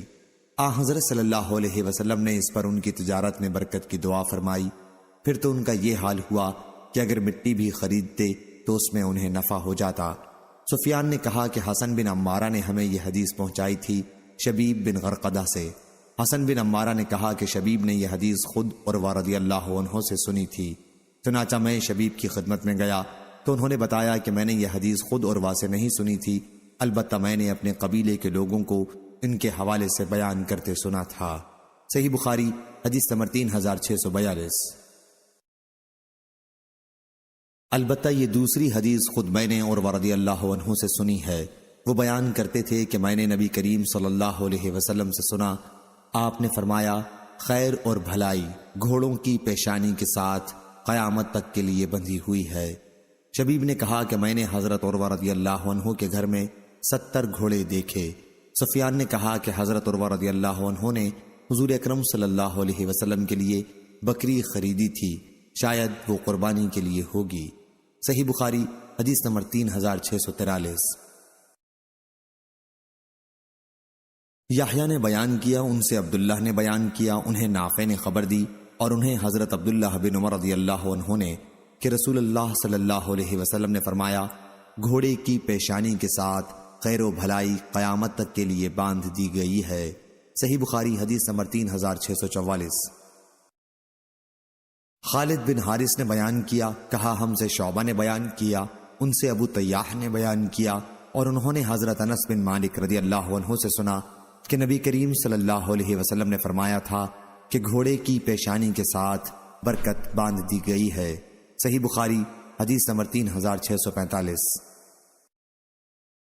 عبداللہ بن مسلمہ قامبی نے بیان کیا، ان سے امام مالک نے، ان سے زید بن اسلم نے، ان سے ابو صالح سمان نے اور ان سے حضرت ابو ہریرہ رضی اللہ عنہ نے کہ نبی کریم صلی اللہ علیہ وسلم نے فرمایا، گھوڑے 3 آدمیوں کے لیے ہیں، ایک کے لیے تو وہ باعث ثواب ہیں اور ایک کے لیے وہ معاف یعنی مباح ہیں اور ایک کے لیے وہ وبال ہیں۔ جس کے لیے گھوڑا باعث ثواب ہے یہ وہ شخص ہے جو جہاد کے لیے اسے پالے اور چراگاہ یا باغ میں اس کی رسی کو جس سے وہ بندھا ہوتا ہے خوب دراز کر دے، تو وہ اپنے اس طول و عرض میں جو کچھ بھی چرتا ہے وہ سب اس کے مالک کے لیے نیکیاں بن جاتی ہیں، اور اگر کبھی وہ اپنی رسی توڑ کر 2-4 قدم دوڑ لے تو اس کی لید بھی مالک کے لیے باعث ثواب بن جاتی ہے، اور کبھی اگر وہ کسی نہر سے گزرتے ہوئے اس میں سے پانی پی لے، اگرچہ مالک کے دل میں اسے پہلے سے پانی پلانے کا خیال بھی نہ تھا، پھر بھی گھوڑے کا پانی پینا اس کے لیے ثواب بن جاتا ہے۔ اور ایک وہ آدمی جو گھوڑے کو لوگوں کے سامنے اپنی حاجت پر پردہ پوشی اور سوال سے بچے رہنے کی غرض سے پالے، اور اللہ تعالیٰ کا جو حق اس کی گردن اور اس کی پیٹھ میں ہے اسے بھی وہ فراموش نہ کرے، تو یہ گھوڑا اس کے لیے ایک طرح کا پردہ ہوتا ہے۔ اور ایک شخص وہ ہے جو گھوڑے کو فخر اور دکھاوے اور اہل اسلام کی دشمنی میں پالے تو وہ اس کے لیے وبال جان ہے۔ اور نبی کریم صلی اللہ علیہ وسلم سے گدھوں کے بارے میں پوچھا گیا تو آپ نے فرمایا کہ اس جامع آیت کے سوا مجھ پر گدھوں کے بارے میں کچھ نازل نہیں ہوا کہ جو شخص ایک ذرے کے برابر بھی نیکی کرے گا تو اس کا بھی وہ بدلہ پائے گا، اور جو شخص ایک ذرے کے برابر بھی برائی کرے گا تو وہ اس کا بھی بدلہ پائے گا۔ صحیح بخاری حدیث نمبر 3646۔ سفیان بن عینہ نے بیان کیا، کہا ہم سے ایوب سختیانی نے بیان کیا، ان سے محمد بن سیرین نے، اور ان سے حضرت انس بن مالک رضی اللہ عنہ نے بیان کیا کہ نبی کریم صلی اللہ علیہ وسلم خیبر میں صبح سویرے ہی پہنچ گئے۔ خیبر کے یہودی اس وقت اپنے پھاوڑے لے کر کھیتوں میں کام کرنے کے لیے جا رہے تھے کہ انہوں نے آپ کو دیکھا، اور یہ کہتے ہوئے کہ محمد لشکر لے کر آ گئے وہ قلعے کی طرف بھاگے۔ اس کے بعد حضرت صلی اللہ علیہ وسلم نے اپنے ہاتھ اٹھا کر فرمایا، اللہ اکبر، خیبر تو برباد ہوا کہ جب ہم کسی قوم کے میدان میں جنگ کے لیے اتر جاتے ہیں تو پھر ڈرائے ہوئے لوگوں کی صبح بری ہو جاتی ہے۔ صحیح بخاری حدیث نمبر 3647۔ محمد بن اسماعیل ابن ابی الفدیق نے بیان کیا، ان سے محمد بن عبد الرحمن ابن ابی ذئب نے، ان سے سعید مقبری نے، اور ان سے حضرت ابو ہریرہ رضی اللہ عنہ نے بیان کیا کہ میں نے عرض کیا، یا رسول اللہ، میں نے آپ سے بہت سی احادیث اب تک سنی ہیں لیکن میں انہیں بھول جاتا ہوں۔ حضرت صلی اللہ علیہ وسلم نے فرمایا کہ اپنی چادر پھیلاؤ۔ میں نے چادر پھیلا دی اور آپ نے اپنے ہاتھ سے اس میں ایک لب بھر کر ڈال دی اور فرمایا کہ اسے اپنے بدن سے لگا لو۔ چنانچہ میں نے لگا لیا اور اس کے بعد کبھی کوئی حدیث نہیں بھولا۔ صحیح بخاری حدیث نمبر 3648۔ سفیان بن عینہ نے بیان کیا، ان سے عمرو بن دینار نے بیان کیا، اور انہوں نے حضرت جابر بن عبداللہ رضی اللہ عنہ سے سنا۔ انہوں نے بیان کیا کہ ہم سے حضرت ابو سعید خدری رضی اللہ عنہ نے بیان کیا کہ رسول اللہ صلی اللہ علیہ وسلم نے فرمایا، ایک زمانہ آئے گا کہ اہل اسلام کی جماعتیں جہاد کریں گی، تو ان سے پوچھا جائے گا کہ کیا تمہارے ساتھ رسول اللہ صلی اللہ علیہ وسلم کے کوئی صحابی بھی ہیں؟ وہ کہیں گے کہ ہاں، تب ان کی فتح ہوگی۔ پھر ایک ایسا زمانہ آئے گا کہ مسلمانوں کی جماعتیں جہاد کریں گی، اور اس موقع پر یہ پوچھا جائے گا کہ کیا یہاں رسول اللہ صلی اللہ علیہ وسلم کے صحابی کی صحبت اٹھانے والے تابعی بھی موجود ہیں؟ جواب ہوگا کہ ہاں، اور ان کے ذریعے فتح کی دعا مانگی جائے گی۔ اس کے بعد ایک زمانہ ایسا آئے گا کہ مسلمانوں کی جماعتیں جہاد کریں گی، اور اس وقت سوال اٹھے گا کہ کیا یہاں کوئی بزرگ ایسے ہیں جو رسول اللہ صلی اللہ علیہ وسلم کے صحابہ رضی اللہ عنہم کے شاگردوں میں سے کسی بزرگ کی صحبت میں رہے ہوں؟ جواب ہوگا کہ ہاں ہیں، تو ان کے ذریعے فتح کی دعا مانگی جائے گی، پھر ان کی فتح ہوگی۔ صحیح بخاری حدیث نمبر 3649۔ شعبہ نے خبر دی، انہیں ابو جمرہ نے کہا، میں نے زہدم بن مضرب سے سنا، کہا کہ میں نے حضرت عمران بن حسین رضی اللہ عنہ سے سنا، انہوں نے کہا کہ رسول اللہ صلی اللہ علیہ وسلم نے فرمایا، میری امت کا سب سے بہترین زمانہ میرا زمانہ ہے، پھر ان لوگوں کا جو اس زمانے کے بعد آئیں گے، پھر ان لوگوں کا جو اس زمانے کے بعد آئیں گے۔ حضرت عمران رضی اللہ عنہ کہتے ہیں کہ مجھے یاد نہیں کیا حضرت صلی اللہ علیہ وسلم نے اپنے دور کے بعد 2 زمانوں کا ذکر کیا یا 3 کا۔ پھر آپ نے فرمایا کہ تمہارے بعد ایک ایسی قوم پیدا ہوگی جو بغیر کہے گواہی دینے کے لیے تیار ہو جایا کرے گی، اور ان میں خیانت اور چوری اتنی عام ہو جائے گی کہ ان پر کسی قسم کا بھروسہ باقی نہیں رہے گا، اور نظریں مانیں گے لیکن انہیں پورا نہیں کریں گے، حرام مال کھا کھا کر ان پر موٹاپا عام ہو جائے گا۔ صحیح بخاری حدیث نمبر 3650۔ سفیان سوری نے بیان کیا، ان سے منصور نے، ان سے ابراہیم نے، ان سے عبیدہ بن قیس سلمانی نے، اور ان سے عبداللہ بن مسعود رضی اللہ عنہ نے کہ نبی کریم صلی اللہ علیہ وسلم نے فرمایا کہ بہترین زمانہ میرا زمانہ ہے، پھر ان لوگوں کا جو اس زمانے کے بعد آئیں گے، پھر ان لوگوں کا جو اس کے بعد آئیں گے، اور اس کے بعد ایک ایسی قوم پیدا ہوگی کہ گواہی دینے سے پہلے قسم ان کی زبان پر آ جایا کرے گی، اور قسم کھانے سے پہلے گواہی ان کی زبان پر آ جایا کرے گی۔ ابراہیم نے بیان کیا کہ جب ہم چھوٹے تھے تو گواہی اور عہد کے الفاظ زبان پر لانے کی وجہ سے ہمارے بڑے بزرگ ہم کو مارا کرتے تھے۔ صحیح بخاری حدیث نمبر 3651۔ اسرائیل نے بیان کیا، ان سے ابو اسحاق نے اور ان سے حضرت برا رضی اللہ عنہ نے بیان کیا کہ حضرت ابو بکر رضی اللہ عنہ نے ان کے والد حضرت عازب رضی اللہ عنہ سے ایک پالان 13 درہم میں خریدا۔ پھر ابو بکر رضی اللہ عنہ نے عازب رضی اللہ عنہ سے کہا کہ برا، اپنے بیٹے سے کہو کہ وہ میرے یہ پالان اٹھا کر پہنچا دیں۔ اس پر حضرت عازب رضی اللہ عنہ نے کہا، یہ اس وقت تک نہیں ہو سکتا جب تک آپ وہ واقعہ بیان نہ کریں کہ آپ اور رسول اللہ صلی اللہ علیہ وسلم مکے سے ہجرت کرنے کے لیے کس طرح نکلے تھے، حالانکہ مشرکین آپ دونوں کو تلاش بھی کر رہے تھے۔ انہوں نے کہا کہ مکہ سے نکلنے کے بعد ہم رات بھر چلتے رہے اور دن میں بھی سفر جاری رکھا، لیکن جب دوپہر ہو گئی تو میں نے چاروں طرف نظر دوڑائی کہ کہیں کوئی سایہ نظر آ جائے تو ہم اس میں کچھ آرام کر سکیں۔ آخر ایک چٹان دکھائی دی اور میں نے اس کے پاس پہنچ کر دیکھا کہ سایہ ہے۔ پھر میں نے نبی کریم صلی اللہ علیہ وسلم کے لیے ایک فرش وہاں بچھا دیا اور عرض کیا کہ یا رسول اللہ صلی اللہ علیہ وسلم، آپ اب آرام فرمائیں۔ چنانچہ آپ لیٹ گئے۔ پھر میں چاروں طرف دیکھتا ہوا نکلا کہ کہیں لوگ ہماری تلاش میں نہ آئے ہوں۔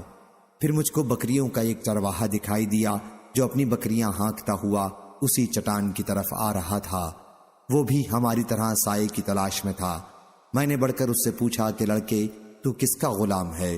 اس نے قریش کے ایک شخص کا نام لیا تو میں نے اسے پہچان لیا۔ پھر میں نے اس سے پوچھا، کیا تمہاری بکریوں میں دودھ ہے؟ اس نے کہا جی ہاں۔ میں نے کہا کیا تم دودھ دھو سکتے ہو؟ اس نے کہا کہ ہاں۔ چنانچہ میں نے اس سے کہا اور اس نے اپنے ریوڑ کی ایک بکری باندھ دی۔ پھر میرے کہنے پر اس نے اس کے تھن کے غبار کو جھاڑا۔ اب میں نے کہا کہ اپنا ہاتھ بھی جھاڑ لے۔ اس نے یوں اپنا ایک ہاتھ دوسرے پر مارا اور میرے لیے تھوڑا سا دودھ دوہا۔ حضرت صلی اللہ علیہ وسلم کے لیے ایک برتن میں نے پہلے ہی سے ساتھ لے لیا تھا اور اس کے منہ کو کپڑے سے بند کر دیا تھا، اس میں ٹھنڈا پانی تھا۔ پھر میں نے دودھ پر وہ پانی ٹھنڈا کرنے کے لیے ڈالا، اتنا کہ وہ نیچے تک ٹھنڈا ہو گیا، تو اسے آپ کی خدمت میں لے کر حاضر ہوا۔ آپ بھی بیدار ہو چکے تھے۔ میں نے عرض کیا دودھ پی لیجئے۔ آپ نے اتنا پیا کہ مجھے خوشی حاصل ہو گئی۔ پھر میں نے عرض کیا کہ اب کوچ کا وقت ہو گیا ہے یا رسول اللہ۔ آپ نے فرمایا ہاں ٹھیک ہے چلو۔ چنانچہ ہم آگے بڑھے اور مکہ والے ہماری تلاش میں تھے، لیکن سراقہ بن مالک بن جعشم کے سوا ہم کو کسی نے نہیں پایا۔ وہ اپنے گھوڑے پر سوار تھا۔ میں نے اسے دیکھتے ہی کہا کہ یا رسول اللہ، ہمارا پیچھا کرنے والا دشمن ہمارے قریب آ پہنچا ہے۔ حضرت صلی اللہ علیہ وسلم نے فرمایا فکر نہ کرو، اللہ تعالی ہمارے ساتھ ہے۔ صحیح بخاری حدیث نمبر 3652۔ امام نے بیان کیا، ان سے ثابت نے، ان سے حضرت انس رضی اللہ عنہ نے اور ان سے حضرت ابو بکر رضی اللہ عنہ نے بیان کیا کہ جب ہم غار ثور میں چھپے تھے تو میں نے رسول اللہ صلی اللہ علیہ وسلم سے عرض کیا کہ اگر مشرکین کے کسی آدمی نے اپنے قدموں پر نظر ڈالی تو وہ ضرور ہم کو دیکھ لے گا۔ اس پر حضرت صلی اللہ علیہ وسلم نے فرمایا، اے ابو بکر، ان دو کا کوئی کیا بگاڑ سکتا ہے جن کے ساتھ تیسرا اللہ ہے۔ صحیح بخاری حدیث نمبر 3653۔ عبداللہ بن محمد نے بیان کیا، کہا ہم سے ابو عامر نے بیان کیا، ان سے فلیح بن سلیمان نے بیان کیا، کہا کہ مجھ سے سالم ابو نظر نے بیان کیا، ان سے بصر بن سعید نے اور ان سے حضرت ابو سعید خدری رضی اللہ عنہ نے بیان کیا کہ رسول اللہ صلی اللہ علیہ وسلم نے خطبہ دیا اور فرمایا کہ اللہ تعالیٰ نے اپنے ایک بندے کو دنیا میں اور جو کچھ اللہ کے پاس آخرت میں ہے ان دونوں میں سے کسی ایک کا اختیار دیا، تو اس بندے نے اختیار کر لیا جو اللہ کے پاس تھا۔ انہوں نے بیان کیا کہ اس پر ابو بکر رونے لگے۔ ابو سعید کہتے ہیں کہ ہم کو ان کے رونے پر حیرت ہوئی، کیا حضرت صلی اللہ علیہ وسلم تو کسی بندے کے متعلق خبر دے رہے ہیں جسے اختیار دیا گیا تھا، لیکن بات یہ تھی کہ خدا حضرت صلی اللہ علیہ وسلم ہی وہ بندے تھے جنہیں اختیار دیا گیا تھا، اور واقعتاً حضرت ابو بکر رضی اللہ عنہ ہم میں سب سے زیادہ جاننے والے تھے۔ حضرت صلی اللہ علیہ وسلم نے ایک مرتبہ فرمایا کہ اپنی صحبت اور مال کے ذریعے مجھ پر ابو بکر رضی اللہ عنہ کا سب سے زیادہ احسان ہے، اور اگر میں اپنے رب کے سوا کسی کو جانی دوست بنا سکتا تو ابو بکر کو بناتا، لیکن اسلام کا بھائی چارہ اور اسلام کی محبت ان سے کافی ہے۔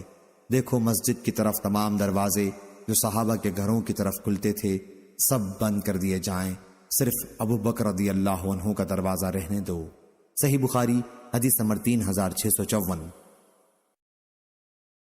سلیمان نے بیان کیا، ان سے یحییٰ بن سعید نے، ان سے نافع نے اور ان سے عبداللہ بن عمر رضی اللہ عنہ نے بیان کیا کہ نبی کریم صلی اللہ علیہ وسلم کے زمانے میں جب ہمیں صحابہ رضی اللہ عنہم کے درمیان انتخاب کے لیے کہا جاتا تو سب میں افضل اور بہتر ہم ابو بکر کو قرار دیتے، پھر عمر بن خطاب رضی اللہ عنہ کو، پھر حضرت عثمان بن عفان رضی اللہ عنہ کو۔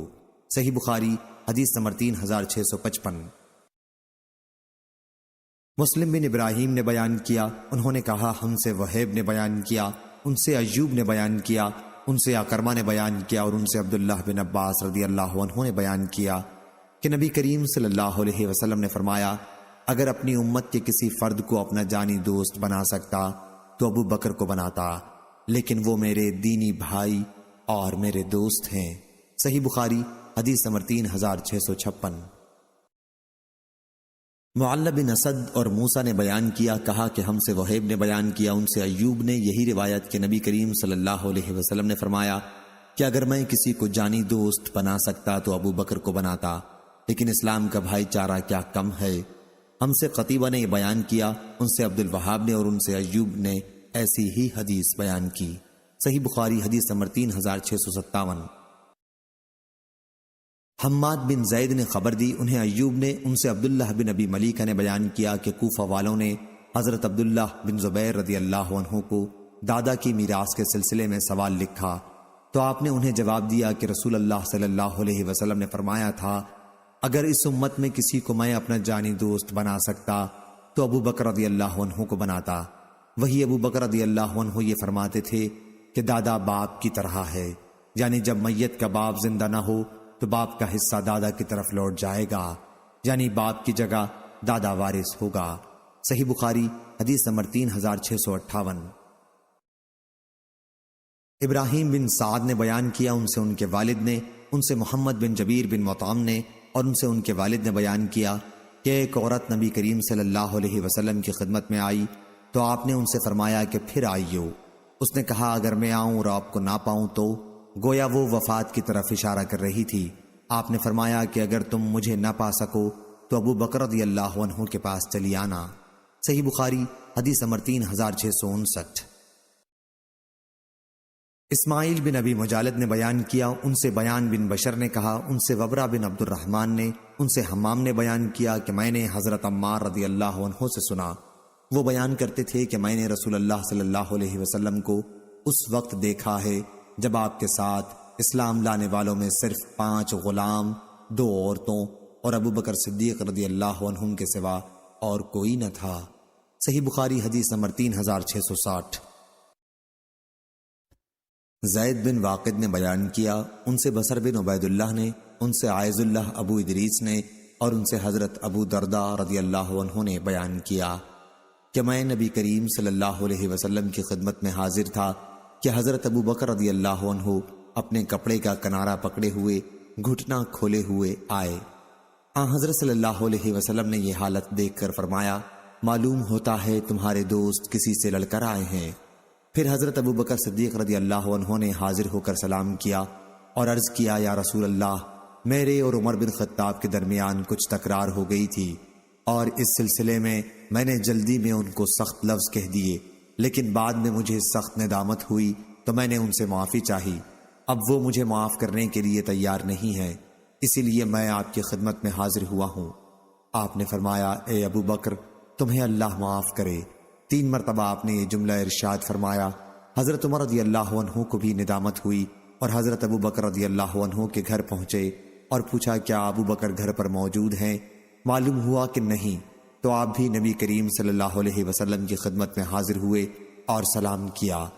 حضرت صلی اللہ علیہ وسلم کا چہرہ مبارک غصے سے بدل گیا اور ابو بکر رضی اللہ عنہ ڈر گئے اور گھٹنوں کے بل بیٹھ کر عرض کرنے لگے، یا رسول اللہ، اللہ کی قسم زیادتی میری ہی طرف سے تھی۔ 2 مرتبہ یہ جملہ کہا۔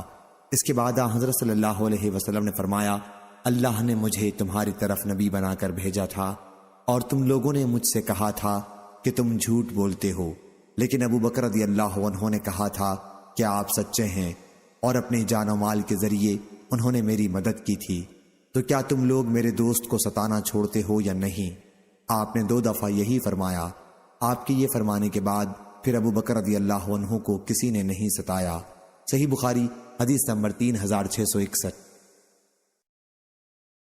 عبدالعزیز بن مختار نے بیان کیا، کہا ہم سے خالد حذا نے، کہا ہم سے ابو عثمان نے بیان کیا، کہا کہ مجھ سے حضرت عمرو بن عاص رضی اللہ عنہ نے بیان کیا کہ نبی کریم صلی اللہ علیہ وسلم نے انہیں غزوہ ذات السلاسل کے لیے بھیجا۔ عمرو رضی اللہ عنہ نے بیان کیا کہ پھر میں آپ کی خدمت میں حاضر ہوا اور پوچھا کہ سب سے زیادہ محبت آپ کو کس سے ہے؟ آپ نے فرمایا کہ عائشہ رضی اللہ عنہا سے۔ میں نے پوچھا اور مردوں میں؟ فرمایا اس کے باپ سے۔ میں نے پوچھا اس کے بعد؟ فرمایا کہ عمر بن خطاب رضی اللہ عنہ سے۔ اس طرح آپ نے کئی آدمیوں کے نام لیے۔ صحیح بخاری حدیث نمبر 3662۔ شعیب نے خبر دی، ان سے زہری نے بیان کیا، انہوں نے کہا کہ مجھے ابو سلمہ بن عبد الرحمن نے خبر دی اور ان سے حضرت ابو ہریرہ رضی اللہ عنہ نے بیان کیا کہ میں نے رسول اللہ صلی اللہ علیہ وسلم سے سنا، آپ نے فرمایا کہ ایک چرواہا اپنی بکریاں چرا رہا تھا کہ بھیڑیا آ گیا اور ریوڑ سے ایک بکری اٹھا کر لے جانے لگا۔ چرواہے نے اس سے بکری چھڑانی چاہی تو بھیڑیا بول پڑا، درندوں والے دن میں اس کی رکھوالی کرنے والا کون ہوگا، جس دن میرے سوا اور کوئی چرواہا نہ ہوگا۔ اسی طرح ایک شخص بیل کو اس پر سوار ہو کر لیے جا رہا تھا، بیل اس کی طرف متوجہ ہو کر کہنے لگا کہ میری پیدائش اس کے لیے نہیں ہوئی ہے، میں تو کھیتی باڑی کے کاموں کے لیے پیدا کیا گیا ہوں۔ وہ شخص بول پڑا، سبحان اللہ، جانور اور انسانوں کی طرح باتیں کرے۔ حضرت صلی اللہ علیہ وسلم نے فرمایا کہ میں ان واقعات پر ایمان لاتا ہوں، اور ابو بکر اور عمر بن خطاب رضی اللہ عنہ بھی۔ صحیح بخاری حدیث نمبر 3663۔ زہری نے بیان کیا، کہا مجھ کو ابن المسیب نے خبر دی اور انہوں نے حضرت ابو ہریرہ رضی اللہ عنہ سے سنا، انہوں نے کہا کہ میں نے رسول کریم صلی اللہ علیہ وسلم سے سنا، آپ نے فرمایا کہ میں سو رہا تھا کہ خواب میں نے اپنے آپ کو ایک کنویں پر دیکھا جس پر ڈول تھا، اللہ تعالیٰ نے جتنا چاہا میں نے اس ڈول سے پانی کھینچا، پھر اسے ابن ابی قحافہ حضرت ابو بکر رضی اللہ عنہ نے لے لیا اور انہوں نے ایک یا دو ڈول کھینچے، ان کے کھینچنے میں کچھ کمزوری سی معلوم ہوئی، اللہ ان کی اس کمزوری کو معاف فرمائے۔ پھر اس ڈول نے ایک بہت بڑے ڈول کی صورت اختیار کر لی اور اسے عمر بن خطاب رضی اللہ عنہ نے اپنے ہاتھ میں لے لیا۔ میں نے ایسا شہزور پہلوان آدمی نہیں دیکھا جو عمر رضی اللہ عنہ کی طرح ڈول کھینچ سکتا۔ انہوں نے اتنا پانی نکالا کہ لوگوں نے اپنے اونٹوں کو حوض سے سیراب کر لیا۔ صحیح بخاری حدیث نمبر 3664۔ عبداللہ بن مبارک نے خبر دی، کہا ہم کو موسیٰ بن عقبہ نے خبر دی، انہیں سالم بن عبداللہ نے اور ان سے حضرت عبداللہ بن عمر رضی اللہ عنہ نے بیان کیا کہ رسول اللہ صلی اللہ علیہ وسلم نے فرمایا، جو شخص اپنا کپڑا، پاجامہ یا تہبند وغیرہ تکبر اور غرور کی وجہ سے زمین پر گھسیٹتا چلے تو اللہ تعالیٰ قیامت کے دن اس کے طرف نظر رحمت سے دیکھے گا بھی نہیں۔ اس پر حضرت ابو بکر رضی اللہ عنہ نے عرض کیا کہ میرے کپڑے کا ایک حصہ لٹک جایا کرتا ہے، البتہ اگر میں پوری طرح خیال رکھوں تو وہ نہیں لٹک سکے گا۔ حضرت صلی اللہ علیہ وسلم نے فرمایا کہ آپ تو ایسا تکبر کے خیال سے نہیں کرتے، اس لیے آپ اس حکم میں داخل نہیں ہیں۔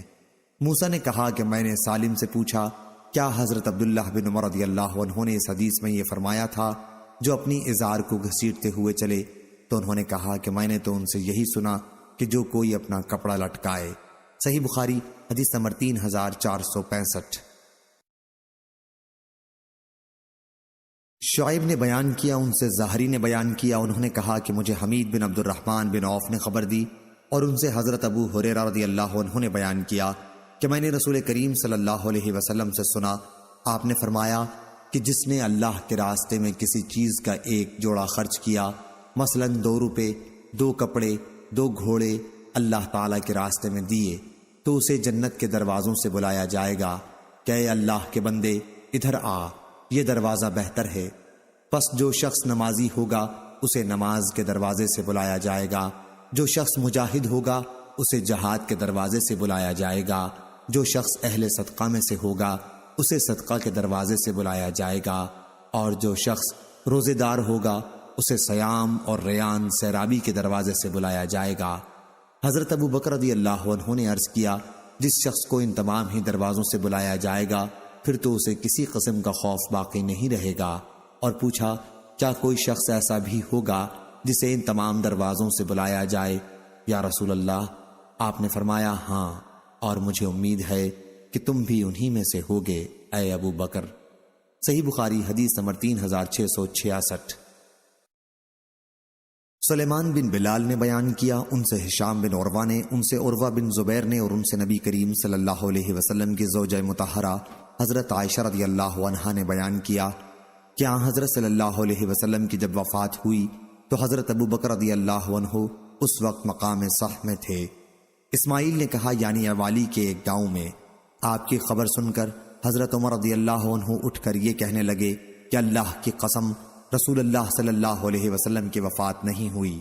حضرت عائشہ رضی اللہ عنہا نے کہا کہ حضرت عمر رضی اللہ عنہ کہا کرتے تھے اللہ کی قسم اس وقت میرے دل میں یہی خیال آتا تھا اور میں کہتا تھا کہ اللہ آپ کو ضرور اس بیماری سے اچھا کر کے اٹھائے گا اور آپ ان لوگوں کے ہاتھ اور پاؤں کاٹ دیں گے جو آپ کی موت کی باتیں کرتے ہیں۔ اتنے میں حضرت ابو بکر رضی اللہ عنہ تشریف لے آئے اور اندر جا کر آپ کی نعش کے اوپر سے کپڑا اٹھایا اور بوسہ دیا اور کہا میرے باپ اور ماں آپ پر فدا ہوں، آپ زندگی میں بھی پاکیزہ تھے اور وفات کے بعد بھی، اور اس ذات کی قسم جس کے ہاتھ میں میری جان ہے اللہ تعالیٰ آپ پر 2 مرتبہ موت ہرگز طاری نہیں کرے گا۔ اس کے بعد آپ باہر آئے اور عمر رضی اللہ عنہ سے کہنے لگے اے قسم کھانے والے ذرا تأمل کر۔ پھر حضرت ابو بکر رضی اللہ عنہ نے گفتگو شروع کی تو حضرت عمر رضی اللہ عنہ خاموش بیٹھ گئے۔ صحیح بخاری حدیث نمبر 3667۔ حضرت ابو بکر رضی اللہ عنہ نے پہلے اللہ کی حمد کی اور ثنا بیان کی، پھر فرمایا لوگو دیکھو، اگر کوئی محمد صلی اللہ علیہ وسلم کو پوجتا تھا یعنی یہ سمجھتا تھا کہ وہ آدمی نہیں ہے، وہ کبھی نہیں مریں گے، تو اسے معلوم ہونا چاہیے کہ حضرت محمد صلی اللہ علیہ وسلم کی وفات ہو چکی ہے، اور جو شخص اللہ کی پوجا کرتا تھا تو اللہ ہمیشہ زندہ ہے، اسے موت کبھی نہیں آئے گی۔ پھر ابو بکر رضی اللہ عنہ نے سورہ زمر کی یہ آیت پڑھی، اے پیغمبر تو بھی مرنے والا اور وہ بھی مریں گے، اور اللہ تعالیٰ نے فرمایا کہ محمد صلی اللہ علیہ وسلم صرف ایک رسول ہیں، اس سے پہلے بھی بہت سے رسول گزر چکے ہیں، پس کیا اگر وہ وفات پا جائیں یا انہیں شہید کر دیا جائے تو تم اسلام سے پھر جاؤ گے، اور جو شخص اپنی ایڑیوں کے بل پھر جائے تو وہ اللہ کو کوئی نقصان نہیں پہنچا سکے گا، اور اللہ ان قریب شکر گزار بندوں کو بدلہ دینے والا ہے۔ راوی نے بیان کیا کہ یہ سن کر لوگ پھوٹ پھوٹ کر رونے لگے۔ راوی نے بیان کیا کہ انصار ثقیفہ بن ساعدہ میں سعد بن عبادہ رضی اللہ عنہ کے پاس جمع ہو گئے اور کہنے لگے کہ ایک امیر ہم میں سے ہوگا اور ایک امیر تم مہاجرین میں سے ہوگا، دونوں مل کر حکومت کریں گے۔ پھر ابو بکر، عمر بن خطاب اور ابو عبیدہ بن جراح رضی اللہ عنہ ان کی مجلس میں پہنچے۔ عمر رضی اللہ عنہ نے گفتگو کرنی چاہی لیکن حضرت ابو بکر رضی اللہ عنہ نے ان سے خاموش رہنے کے لیے کہا۔ عمر رضی اللہ عنہ کہا کرتے تھے کہ اللہ کی قسم میں نے ایسا صرف اس وجہ سے کیا تھا کہ میں نے پہلے ہی سے ایک تقریر تیار کر لی تھی جو مجھے بہت پسند آئی تھی، پھر بھی مجھے ڈر تھا کہ ابو بکر رضی اللہ عنہ کی برابری اس سے بھی نہیں ہو سکے گی۔ آخر حضرت ابو بکر رضی اللہ عنہ نے انتہائی بلاغت کے ساتھ بات شروع کی۔ انہوں نے اپنی تقریر میں فرمایا کہ ہم قریش امراء ہیں اور تم جماعت انصار وزراء ہو۔ اس پر حضرت حباب بن منظر رضی اللہ عنہ بولے کہ نہیں، اللہ کی قسم ہم ایسا نہیں ہونے دیں گے، ایک امیر ہم میں سے ہوگا اور ایک امیر تم میں سے ہوگا۔ حضرت ابو بکر رضی اللہ عنہ نے فرمایا کہ نہیں، ہم امراء ہیں، تم وزراء ہو۔ وجہ یہ ہے کہ قریش کے لوگ سارے عرب میں شریف خاندان شمار کیے جاتے ہیں اور ان کا ملک یعنی مکہ عرب کے بیچ میں ہے، تو اب تم کو اختیار ہے یا تو عمر سے بیعت کر لو یا ابو عبیدہ بن جراح سے۔ حضرت عمر رضی اللہ عنہ نے کہا نہیں، ہم آپ سے ہی بیعت کریں گے، آپ ہمارے سردار ہیں، ہم میں سب سے بہتر ہیں اور رسول کریم صلی اللہ علیہ وسلم کے نزدیک آپ ہم سب سے زیادہ محبوب ہیں۔ حضرت عمر رضی اللہ عنہ نے ان کا ہاتھ پکڑ لیا اور ان کے ہاتھ پر بیعت کر لی۔ پھر سب لوگوں نے بیعت کی۔ اتنے میں کسی کی آواز آئی کہ سعد بن عبادہ کو تم لوگوں نے مار ڈالا۔ عمر رضی اللہ عنہ نے کہا انہیں اللہ نے مار ڈالا۔ صحیح بخاری حدیث نمبر 3668۔ عبداللہ بن سالم نے زبیدی سے نقل کیا کہ عبد الرحمن بن قاسم نے بیان کیا، انہیں قاسم نے خبر دی اور ان سے عائشہ رضی اللہ عنہا نے بیان کیا کہ نبی کریم صلی اللہ علیہ وسلم کی نظر وفات سے پہلے اٹھی اور آپ نے فرمایا، اے اللہ مجھے رفیق اعلیٰ میں داخل کر۔ آپ نے یہ جملہ 3 مرتبہ فرمایا اور پوری حدیث بیان کی۔ عائشہ رضی اللہ عنہا نے کہا کہ حضرت ابو بکر اور عمر رضی اللہ عنہ دونوں ہی کے خطبوں سے نفع پہنچا۔ حضرت عمر رضی اللہ عنہ نے لوگوں کو دھمکایا کیونکہ ان میں بعض منافقین بھی تھے، اس لیے اللہ تعالیٰ نے اس طرح غلط افواہیں پھیلانے سے ان کو باز رکھا۔ صحیح بخاری حدیث نمبر 3669۔ اور بعد میں حضرت ابو بکر رضی اللہ عنہ نے جو حق اور ہدایت کی بات تھی وہ لوگوں کو سمجھا دی اور ان کو بتلا دیا جو ان پر لازم تھا، یعنی اسلام پر قائم رہنا۔ اور یہ آیت تلاوت کرتے ہوئے باہر آئے، محمد صلی اللہ علیہ وسلم ایک رسول ہیں اور ان سے پہلے بھی رسول گزر چکے ہیں، الشاکرین تک۔ صحیح بخاری حدیث نمبر 3670۔ سفیان سوری نے خبر دی، کہا ہم سے جامع بن ابی راشد نے بیان کیا، کہا ہم سے ابو یعلا نے بیان کیا، ان سے محمد بن حنفیہ نے بیان کیا کہ میں نے اپنے والد علی رضی اللہ عنہ سے پوچھا کہ رسول اللہ صلی اللہ علیہ وسلم کے بعد سب سے افضل صحابی کون ہیں؟ انہوں نے بتلایا کہ ابو بکر رضی اللہ عنہ۔ میں نے پوچھا پھر کون ہیں؟ انہوں نے بتلایا اس کے بعد عمر رضی اللہ عنہ ہیں۔ مجھے اس کا اندیشہ ہوا کہ اب پھر میں نے پوچھا کہ اس کے بعد تو کہہ دیں گے کہ عثمان رضی اللہ عنہ، اس لیے میں نے خود کہا اس کے بعد آپ ہیں۔ یہ سن کر بولے میں تو صرف عام مسلمانوں کی جماعت کا ایک شخص ہوں۔ صحیح بخاری حدیث نمبر 3671۔ قتیبہ بن سعید نے بیان کیا، ان سے مالک نے، ان سے عبد الرحمن بن قاسم نے بیان کیا، ان سے ان کے والد نے بیان کیا اور ان سے حضرت عائشہ رضی اللہ عنہا نے بیان کیا کہ ایک سفر میں ہم رسول اللہ صلی اللہ علیہ وسلم کے ساتھ چلے۔ جب ہم مقام بیدا یا مقام ذات الجیش پر پہنچے تو میرا ایک ہار ٹوٹ کر گر گیا، اسی لیے حضور اکرم صلی اللہ علیہ وسلم اس کی تلاش کے لیے وہاں ٹھہر گئے اور صحابہ رضی اللہ عنہم بھی آپ کے ساتھ ٹھہرے، لیکن نہ اس جگہ پانی تھا اور نہ ان کے ساتھ پانی تھا۔ لوگ حضرت ابو بکر رضی اللہ عنہ کے پاس آ کر کہنے لگے، کیا آپ ملاحظہ نہیں فرماتے عائشہ رضی اللہ عنہا نے کیا کیا؟ حضور اکرم صلی اللہ علیہ وسلم کو یہیں روک لیا ہے، اتنے صحابہ رضی اللہ عنہم آپ کے ساتھ ہیں، نہ تو یہاں پانی اور نہ لوگ اپنے ساتھ لیے پانی ہوئے ہیں۔ اس کے بعد حضرت ابو بکر رضی اللہ عنہ اندر آئے۔ رسول اللہ صلی اللہ علیہ وسلم اس وقت اپنا سر مبارک میری ران پر رکھے ہوئے سو رہے تھے۔ وہ کہنے لگے، تمہاری وجہ سے یہاں حضرت صلی اللہ علیہ وسلم کو اور سب لوگوں کو رکنا پڑا، اب نہ یہاں کہیں پانی ہے اور نہ لوگوں کے ساتھ پانی ہے۔ حضرت عائشہ رضی اللہ عنہا نے بیان کیا کہ حضرت ابو بکر رضی اللہ عنہ نے مجھ پر غصہ کیا اور جو کچھ اللہ کو منظور تھا انہوں نے کہا اور اپنے ہاتھ سے میری کوکھ میں کچوکے لگانے لگے۔ میں ضرور تڑپ اٹھتی مگر حضرت صلی اللہ علیہ وسلم کا سر مبارک میری ران پر تھا۔ حضرت صلی اللہ علیہ وسلم سوتے رہے، جب صبح ہوئی تو پانی نہیں تھا اور اسی موقع پر اللہ تعالیٰ نے تیمم کا حکم نازل فرمایا اور سب نے تیمم کیا۔ اس پر اسید بن حضیر رضی اللہ عنہ نے کہا، کیا اے آل ابو بکر یہ تمہاری کوئی پہلی برکت نہیں ہے؟ حضرت عائشہ رضی اللہ عنہا نے بیان کیا کہ پھر ہم نے جب اس اونٹ کو اٹھایا جس پر میں سوار تھی تو ہار اسی کے نیچے سے ہمیں ملا۔ صحیح بخاری حدیث نمبر 3672۔ عامش نے بیان کیا، کہا میں نے ذکوان سے سنا اور ان سے ابو سعید خدری رضی اللہ عنہ نے بیان کیا کہ نبی کریم صلی اللہ علیہ وسلم نے فرمایا، میرے اصحاب کو برا بھلا مت کہو، اگر کوئی شخص احد پہاڑ کے برابر بھی سونا اللہ کی راہ میں خرچ کر ڈالے تو ان کے ایک مدغلہ کے برابر بھی نہیں ہو سکتا اور نہ ان کے آدھے مد کے برابر۔ شعبہ کے ساتھ اس حدیث کو جریر، عبداللہ بن داؤد، ابو معاویہ اور محاذر نے بھی اعمش سے روایت کیا ہے۔ صحیح بخاری حدیث نمبر 3673۔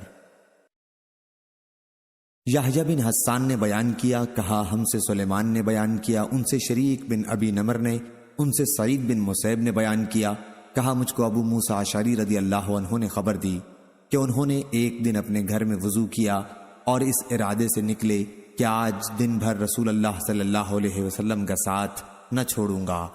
انہوں نے بیان کیا کہ پھر وہ مسجد نبوی میں حاضر ہوئے اور حضرت صلی اللہ علیہ وسلم کے متعلق پوچھا تو وہاں موجود لوگوں نے بتایا کہ حضور تو تشریف لے جا چکے ہیں اور آپ اس طرف تشریف لے گئے ہیں۔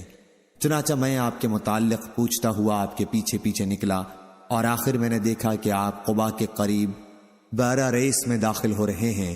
میں دروازے پر بیٹھ گیا اور اس کا دروازہ کھجور کی شاخوں سے بنا ہوا تھا۔ جب آپ قضاء حاجت کر چکے اور وضو بھی کر لیا تو میں آپ کے پاس گیا۔ میں نے دیکھا کہ آپ بارہ ریس اس باغ کے کنویں کی منڈیر پر بیٹھے ہوئے ہیں، اپنی پنڈلیاں آپ نے کھول رکھی ہیں اور کنویں میں پاؤں لٹکائے ہوئے ہیں۔ میں نے آپ کو سلام کیا اور پھر واپس آ کر باغ کے دروازے پر بیٹھ گیا۔ میں نے سوچا کہ آج رسول اللہ صلی اللہ علیہ وسلم کا دربان رہوں گا۔ پھر حضرت ابو بکر رضی اللہ عنہ آئے اور دروازہ کھولنا چاہا تو میں نے پوچھا کہ کون صاحب ہیں؟ انہوں نے کہا کہ ابو بکر۔ میں نے کہا تھوڑی دیر ٹھہر جائیے۔ پھر میں حضرت صلی اللہ علیہ وسلم کی خدمت میں حاضر ہوا اور عرض کیا کہ ابو بکر دروازے پر موجود ہیں اور اندر آنے کی اجازت آپ سے چاہتے ہیں۔ حضرت صلی اللہ علیہ وسلم نے فرمایا کہ انہیں اجازت دے دو اور جنت کی بشارت بھی۔ میں دروازے پر آیا اور حضرت ابو بکر رضی اللہ عنہ سے کہا کہ اندر تشریف لے جائیے، اور رسول کریم صلی اللہ علیہ وسلم نے آپ کو جنت کی بشارت دی ہے۔ حضرت ابو بکر اندر داخل ہوئے اور اسی کنویں کی منڈیر پر حضرت صلی اللہ علیہ وسلم کی داہنی طرف بیٹھ گئے اور اپنے دونوں پاؤں کنویں میں لٹکا لیے، جس طرح حضرت صلی اللہ علیہ وسلم نے لٹکائے ہوئے تھے، اور اپنی پنڈلیوں کو بھی کھول لیا تھا۔ پھر میں واپس آ کر اپنی جگہ پر بیٹھ گیا۔ میں آتے وقت اپنے بھائی کو وضو کرتا ہوا چھوڑ آیا تھا، وہ میرے ساتھ آنے والے تھے۔ میں نے اپنے دل میں کہا کاش اللہ تعالیٰ فلاں کو خبر دے دیتا، ان کی مراد اپنے بھائی سے تھی، اور انہیں یہاں پہنچا دیتا۔ اتنے میں کسی صاحب نے دروازے پر دستک دی۔ میں نے پوچھا کون صاحب ہیں؟ کہا کہ عمر بن خطاب رضی اللہ عنہ۔ میں نے کہا کہ تھوڑی دیر کے لیے ٹھہر جائیے۔ چنانچہ میں آپ کی خدمت میں حاضر ہوا اور سلام کے بعد عرض کیا کہ عمر بن خطاب رضی اللہ عنہ دروازے پر کھڑے اندر آنے کی اجازت چاہتے ہیں۔ آپ نے فرمایا کہ انہیں اجازت دے دو اور جنت کی بشارت بھی پہنچا دو۔ میں واپس آیا اور کہا کہ اندر تشریف لے جائیے، اور آپ کو رسول اللہ صلی اللہ علیہ وسلم نے جنت کی بشارت دی ہے۔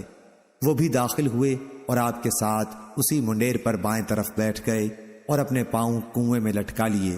میں پھر دروازے پر آ کر بیٹھ گیا اور سوچتا رہا کہ کاش اللہ تعالیٰ فلاں آپ کے بھائی کے ساتھ خیر چاہتا اور انہیں یہاں پہنچا دیتا۔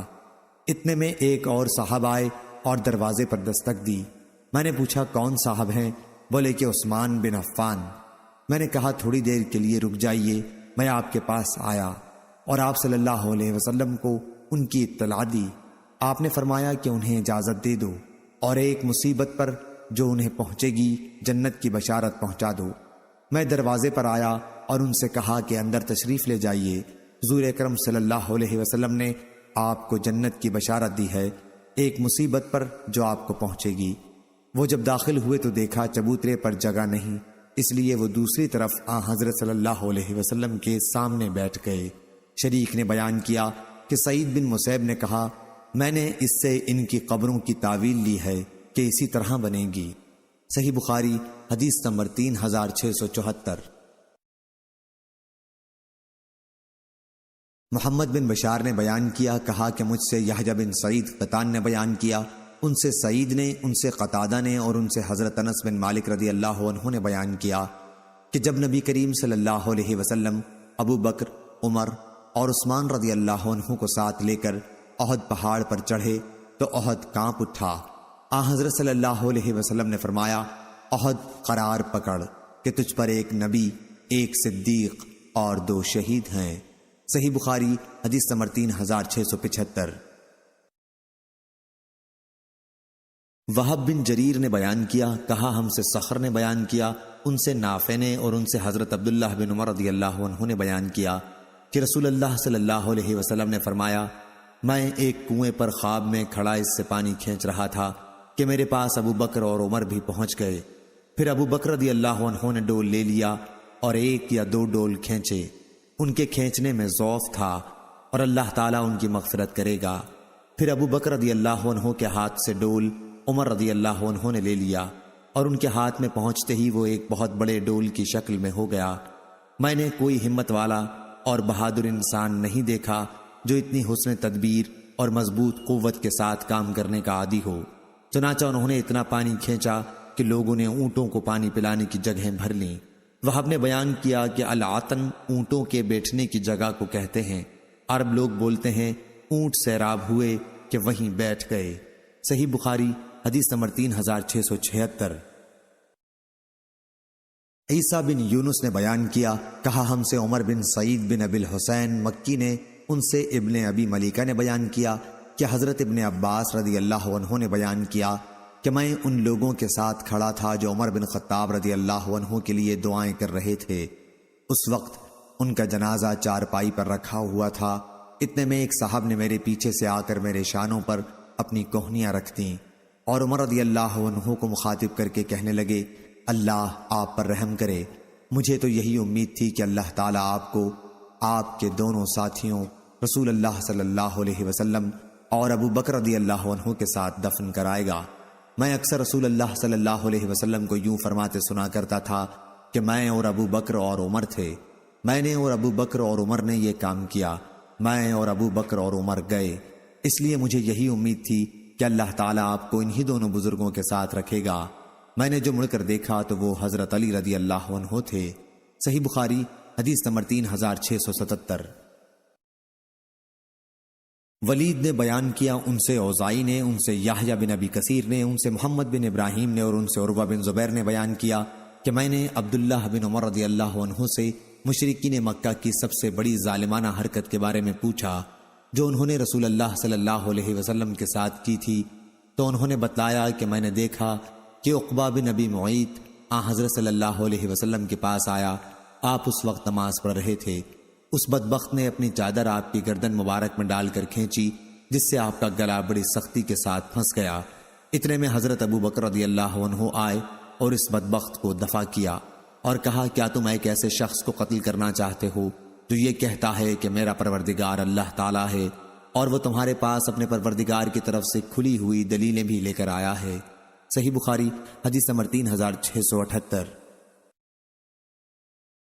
عبدالعزیز ماجشون نے بیان کیا، کہا ہم سے محمد بن منقدر نے بیان کیا اور ان سے حضرت جابر بن عبداللہ رضی اللہ عنہ نے بیان کیا کہ نبی کریم صلی اللہ علیہ وسلم نے فرمایا، میں خواب میں جنت میں داخل ہوا تو وہاں میں نے ابو طلحہ رضی اللہ عنہ کی بیوی رمیسہ کو دیکھا اور میں نے قدموں کی آواز سنی تو میں نے پوچھا یہ کون صاحب ہیں؟ بتایا گیا کہ یہ بلال رضی اللہ عنہ ہیں۔ اور میں نے ایک محل دیکھا، اس کے سامنے ایک عورت تھی، میں نے پوچھا یہ کس کا محل ہے؟ تو بتایا کہ یہ عمر رضی اللہ عنہ کا ہے۔ میرے دل میں آیا کہ اندر داخل ہو کر اسے دیکھوں، لیکن مجھے عمر کی غیرت یاد آئی اور اس لیے اندر داخل نہیں ہوا۔ اس پر حضرت عمر رضی اللہ عنہ نے روتے ہوئے کہا، میرے ماں باپ آپ پر فدا ہوں یا رسول اللہ، کیا میں آپ سے غیرت کروں گا؟ صحیح بخاری حدیث نمبر 3679۔ عقیل نے بیان کیا، ان سے ابن شہاب نے بیان کیا کہ مجھے سعید بن مسیب نے خبر دی اور ان سے حضرت ابو ہریرہ رضی اللہ عنہ نے بیان کیا کہ ہم رسول اللہ صلی اللہ علیہ وسلم کی خدمت میں حاضر تھے۔ حضور صلی اللہ علیہ وسلم نے فرمایا کہ میں سویا ہوا تھا کہ میں نے خواب میں جنت دیکھی، میں نے دیکھا کہ ایک عورت ایک محل کے کنارے وضو کر رہی ہے۔ میں نے پوچھا یہ محل کس کا ہے؟ تو فرشتوں نے جواب دیا کہ عمر رضی اللہ عنہ کا۔ پھر مجھے ان کی غیرت و حمیت یاد آئی اور میں وہیں سے لوٹ آیا۔ اس پر حضرت عمر رضی اللہ عنہ رو دیے اور عرض کیا، یا رسول اللہ، کیا میں آپ پر بھی غیرت کروں گا؟ صحیح بخاری حدیث نمبر 3680۔ عبداللہ بن مبارک نے بیان کیا، ان سے یونس نے، ان سے زاہری نے بیان کیا، کہا مجھ کو حمزہ نے خبر دی اور انہیں ان کے والد عبداللہ بن عمر رضی اللہ عنہ نے کہ رسول اللہ صلی اللہ علیہ وسلم نے فرمایا، میں نے خواب میں دودھ پیا، اتنا کہ میں دودھ کی تازگی دیکھنے لگا جو میرے ناخن یا ناخنوں پر بہہ رہی ہے۔ پھر میں نے پیالہ عمر رضی اللہ عنہ کو دے دیا۔ صحابہ رضی اللہ عنہم نے پوچھا، یا رسول اللہ، اس خواب کی تعبیر کیا ہے؟ آپ صلی اللہ علیہ وسلم نے فرمایا کہ اس کی تعبیر علم ہے۔ صحیح بخاری حدیث نمبر 3681۔ عبداللہ بن نمیر نے بیان کیا، کہا ہم سے محمد بن بشر نے بیان کیا، کہا ہم سے عبید اللہ نے بیان کیا، کہا کہ مجھ سے ابو بکر بن سالم نے بیان کیا، ان سے سالم نے اور ان سے حضرت عبداللہ بن عمر رضی اللہ عنہ نے کہ نبی کریم صلی اللہ علیہ وسلم نے فرمایا، میں نے خواب میں دیکھا کہ میں ایک کنویں سے ایک اچھا بڑا ڈول کھینچ رہا ہوں جس پر چرخ لکڑی کا لگا ہوا ہے۔ لکڑی کا چرخ۔ پھر حضرت ابو بکر رضی اللہ عنہ آئے اور انہوں نے بھی ایک یا دو ڈول کھینچے مگر کمزوری کے ساتھ، اور اللہ ان کی مغفرت کرے۔ پھر حضرت عمر رضی اللہ عنہ آئے اور ان کے ہاتھ میں وہ ڈول ایک بہت بڑے ڈول کی صورت اختیار کر گیا۔ میں نے ان جیسا مضبوط اور باعظمت شخص نہیں دیکھا جو اتنی مضبوطی کے ساتھ کام کر سکتا ہو۔ انہوں نے اتنا کھینچا کہ لوگ سیراب ہو گئے اور اپنے اونٹوں کو پلا کر ان کے ٹھکانوں پر لے گئے۔ ابن جبیر نے کہا کہ عبقری کے معنی عمدہ اور زرابی اور عبقری سردار کو بھی کہتے ہیں۔ حدیث میں عبقری سے یہی مراد ہے۔ یحییٰ بن زیاد فری نے کہا زرابی ان بچھونوں کو کہتے ہیں جن کے حاشیے باریک پھیلے ہوئے بہت کثرت سے ہوتے ہیں۔ صحیح بخاری حدیث نمبر 3682۔ یعقوب بن ابراہیم نے بیان کیا، کہا کہ مجھ سے میرے والد نے بیان کیا، ان سے صالح نے، ان سے ابن شہاب نے، کہا مجھ کو عبد الحمید بن عبد الرحمن نے خبر دی، انہیں محمد بن سعد بن ابی وقاص نے خبر دی، اور ان سے ان کے والد حضرت سعد بن ابی وقاص رضی اللہ عنہ نے بیان کیا۔ دوسری سند، اور مجھ سے عبد العزیز بن عبداللہ نے بیان کیا، کہا ہم سے ابراہیم بن سعد نے بیان کیا، ان سے صالح نے، ان سے ابن شہاب نے، ان سے عبد الحمید بن عبد الرحمن بن زید نے، ان سے محمد بن سعد بن ابی وقاص نے، اور ان سے ان کے والد نے بیان کیا کہ حضرت عمر رضی اللہ عنہ نے رسول اللہ صلی اللہ علیہ وسلم سے اندر آنے کی اجازت چاہی۔ اس وقت آپ کے پاس قریش کی چند عورتیں امہات المومنین میں سے بیٹھی باتیں کر رہی تھیں، اور آپ کی آواز سے بھی بلند آواز کے ساتھ آپ سے نان نفقے میں زیادتی کی درخواست کر رہی تھیں۔ جو ہی حضرت عمر رضی اللہ عنہ نے اجازت چاہی تو وہ تمام کھڑی ہو کر پردے کے پیچھے جلدی سے بھاگ کھڑی ہوئیں۔ آخر آن حضرت صلی اللہ علیہ وسلم نے اجازت دی اور وہ داخل ہوئے تو آن حضرت صلی اللہ علیہ وسلم مسکرا رہے تھے۔ حضرت عمر رضی اللہ عنہ نے عرض کیا، یا رسول اللہ، اللہ تعالیٰ آپ کو ہمیشہ خوش رکھے۔ آپ نے فرمایا، مجھے ان عورتوں پر ہنسی آ رہی ہے جو ابھی میرے پاس بیٹھی ہوئی تھیں، لیکن تمہاری آواز سنتے ہی سب پردے کے پیچھے بھاگ گئیں۔ حضرت عمر رضی اللہ عنہ نے عرض کیا، یا رسول اللہ، ڈرنا تو انہیں آپ سے چاہیے تھا۔ پھر انہوں نے عورتوں سے کہا، اے اپنی جانوں کی دشمنوں، تم مجھ سے تو ڈرتی ہو اور حضور اکرم صلی اللہ علیہ وسلم سے نہیں ڈرتی۔ عورتوں نے کہا کہ ہاں، آپ ٹھیک کہتے ہیں، حضور اکرم صلی اللہ علیہ وسلم کے مقابلے میں آپ کہیں زیادہ سخت ہیں۔ اس پر آن حضرت صلی اللہ علیہ وسلم نے فرمایا، اے ابن خطاب، اس ذات کی قسم جس کے ہاتھ میں میری جان ہے، اگر کبھی شیطان تم کو کسی راستے پر چلتا دیکھ لیتا تو اسے چھوڑ کر وہ کسی دوسرے راستے پر چل پڑتا۔ صحیح بخاری حدیث نمبر 3683۔ اسماعیل نے بیان کیا، کہا ہم سے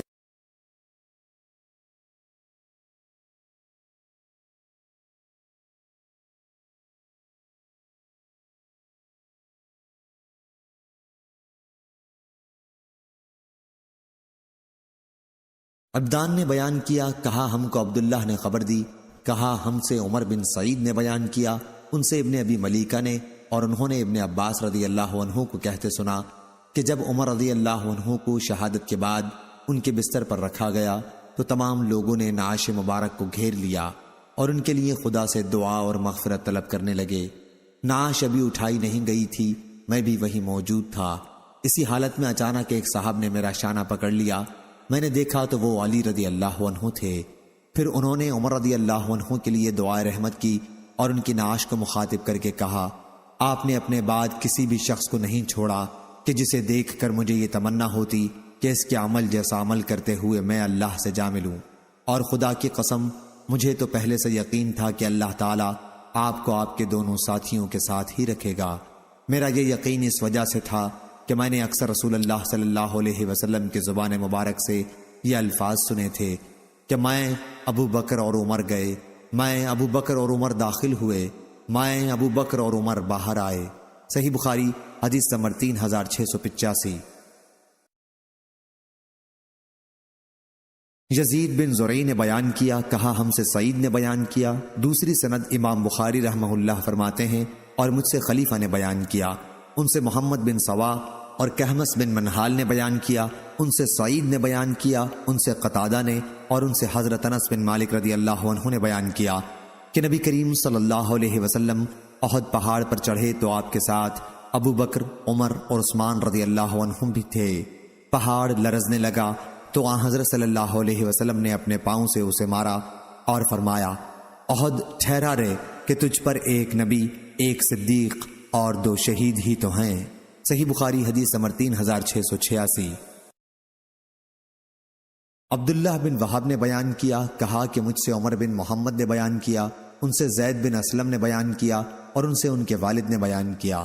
انہوں نے کہا کہ عبداللہ بن عمر رضی اللہ عنہ نے مجھ سے اپنے والد حضرت عمر رضی اللہ عنہ کے بعض حالات پوچھے جو میں نے انہیں بتا دیے، تو انہوں نے کہا رسول اللہ صلی اللہ علیہ وسلم کے بعد میں نے کسی شخص کو دین میں اتنی زیادہ کوشش کرنے والا اور اتنا زیادہ سخی نہیں دیکھا، اور یہ خصائل حضرت عمر بن خطاب پر ختم ہو گئے۔ صحیح بخاری حدیث نمبر 3687۔ حماد بن زید نے بیان کیا، ان سے ثابت نے اور ان سے حضرت انس بن مالک رضی اللہ عنہ نے کہ ایک صاحب ذوالنحو یسرا یا ابو موسیٰ نے رسول اللہ صلی اللہ علیہ وسلم سے قیامت کے بارے میں پوچھا کہ قیامت کب قائم ہوگی؟ اس پر آپ نے فرمایا تم نے قیامت کے لیے تیاری کیا کی ہے؟ انہوں نے عرض کیا کچھ بھی نہیں سوائے اس کے کہ میں اللہ اور اس کے رسول سے محبت رکھتا ہوں۔ حضرت صلی اللہ علیہ وسلم نے فرمایا کہ پھر تمہارا حشر بھی انہی کے ساتھ ہوگا جن سے تمہیں محبت ہے۔ حضرت انس رضی اللہ عنہ نے بیان کیا کہ ہمیں کبھی اتنی خوشی کسی بات سے بھی نہیں ہوئی جتنی آپ کی یہ حدیث سن کر ہوئی کہ تمہارا حشر انہی کے ساتھ ہوگا جن سے تمہیں محبت ہے۔ حضرت انس رضی اللہ عنہ نے کہا کہ میں بھی رسول اللہ صلی اللہ علیہ وسلم سے اور حضرت ابو بکر و عمر رضی اللہ عنہ سے محبت رکھتا ہوں، اور ان سے اپنی اس محبت کی وجہ سے امید رکھتا ہوں کہ میرا حشر انہی کے ساتھ ہوگا، اگرچہ میں ان جیسے عمل نہ کر سکا۔ صحیح بخاری حدیث نمبر 3688۔ ابراہیم بن سعد نے بیان کیا، ان سے ان کے والد نے، ان سے ابو سلمہ نے، اور ان سے حضرت ابو ہریرہ رضی اللہ عنہ نے بیان کیا کہ رسول اللہ صلی اللہ علیہ وسلم نے فرمایا تم سے پہلی امتوں میں محدث ہوا کرتے تھے، اور اگر میری امت میں کوئی ایسا شخص ہے تو وہ عمر ہیں۔ زکریا بن زائدہ نے اپنی روایت میں سعد سے یہ بڑھایا ہے کہ ان سے ابو سلمہ نے بیان کیا اور ان سے حضرت ابو ہریرہ رضی اللہ عنہ نے کہ نبی کریم صلی اللہ علیہ وسلم نے فرمایا تم سے پہلے بنی اسرائیل کی امتوں میں کچھ لوگ ایسے ہوا کرتے تھے کہ نبی نہیں ہوتے تھے اور اس کے باوجود فرشتے ان سے کلام کیا کرتے تھے، اور اگر میری امت میں کوئی ایسا شخص ہو سکتا ہے تو وہ حضرت عمر ہیں۔ صحیح بخاری حدیث نمبر 3689۔ لیث نے بیان کیا، انہوں نے کہا ہم سے عقیل نے بیان کیا، ان سے ابن شہاب نے، ان سے سعید بن مسیب اور ابو سلمہ بن عبد الرحمن نے بیان کیا کہ ہم نے حضرت ابو ہریرہ رضی اللہ عنہ سے سنا، وہ بیان کرتے تھے کہ رسول اللہ صلی اللہ علیہ وسلم نے فرمایا کہ ایک چرواہا اپنی بکریاں چرا رہا تھا کہ بھیڑیے نے اس کی ایک بکری پکڑ لی، چرواہے نے اس کا پیچھا کیا اور بکری کو اس سے چھڑا لیا، پھر بھیڑیا اس کی طرف متوجہ ہو کر بولا درندوں کے دن اس کی حفاظت کرنے والا کون ہوگا جب میرے سوا اس کا کوئی چرواہا نہ ہوگا؟ صحابہ رضی اللہ عنہم اس پر بول اٹھے سبحان اللہ۔ حضرت صلی اللہ علیہ وسلم نے فرمایا کہ میں اس واقعے پر ایمان لایا اور ابو بکر و عمر رضی اللہ عنہما بھی، حالانکہ وہاں ابو بکر و عمر موجود نہیں تھے۔ صحیح بخاری حدیث نمبر 3690۔ لیث بن سعد نے بیان کیا، ان سے عقیل نے، ان سے ابن شہاب نے بیان کیا، مجھ کو ابو امامہ بن سہل بن حنیف نے خبر دی اور ان سے حضرت ابو سعید خدری رضی اللہ عنہ نے بیان کیا کہ میں نے رسول اللہ صلی اللہ علیہ وسلم سے سنا، آپ نے فرمایا کہ میں نے خواب میں دیکھا کہ کچھ لوگ میرے سامنے پیش کیے گئے جو قمیص پہنے ہوئے تھے، ان میں سے بعض کی قمیص صرف سینے تک تھی اور بعض کی اس سے بھی چھوٹی، اور میرے سامنے عمر پیش کیے گئے تو وہ اتنی بڑی قمیص پہنے ہوئے تھے کہ چلتے ہوئے گھسٹتی تھی۔ صحابہ رضی اللہ عنہم نے عرض کیا یا رسول اللہ آپ نے اس کی تعبیر کیا لی؟ حضور صلی اللہ علیہ وسلم نے فرمایا کہ دین مراد ہے۔ صحیح بخاری حدیث نمبر 3691۔ ایوب نے بیان کیا، ان سے ابن ابی ملیکہ نے اور ان سے مسعور بن مخرمہ نے بیان کیا کہ جب حضرت عمر زخمی کر دیے گئے تو آپ نے بڑی بے چینی کا اظہار کیا۔ اس موقع پر ابن عباس رضی اللہ عنہ نے آپ سے تسلی کے طور پر کہا کیا اے امیر المومنین آپ اتنا گھبرا کیوں رہے ہیں؟ آپ رسول اللہ صلی اللہ علیہ وسلم کی صحبت میں رہے اور حضور صلی اللہ علیہ وسلم کی صحبت کا پورا حق ادا کیا، اور پھر جب آپ حضرت صلی اللہ علیہ وسلم سے جدا ہوئے تو حضور صلی اللہ علیہ وسلم آپ سے خوش اور راضی تھے۔ اس کے بعد ابو بکر رضی اللہ عنہ کی صحبت اٹھائی اور ان کی صحبت کا بھی آپ نے پورا حق ادا کر دیا، اور جب جدا ہوئے تو وہ بھی آپ سے راضی اور خوش تھے۔ آخر میں مسلمانوں کی صحبت آپ کو حاصل رہی، ان کی صحبت کا بھی آپ نے پورا حق ادا کیا، اور اگر آپ ان سے جدا ہوئے تو اس میں کوئی شبہ نہیں کہ انہیں بھی آپ اپنے سے خوش اور راضی ہی چھوڑیں گے۔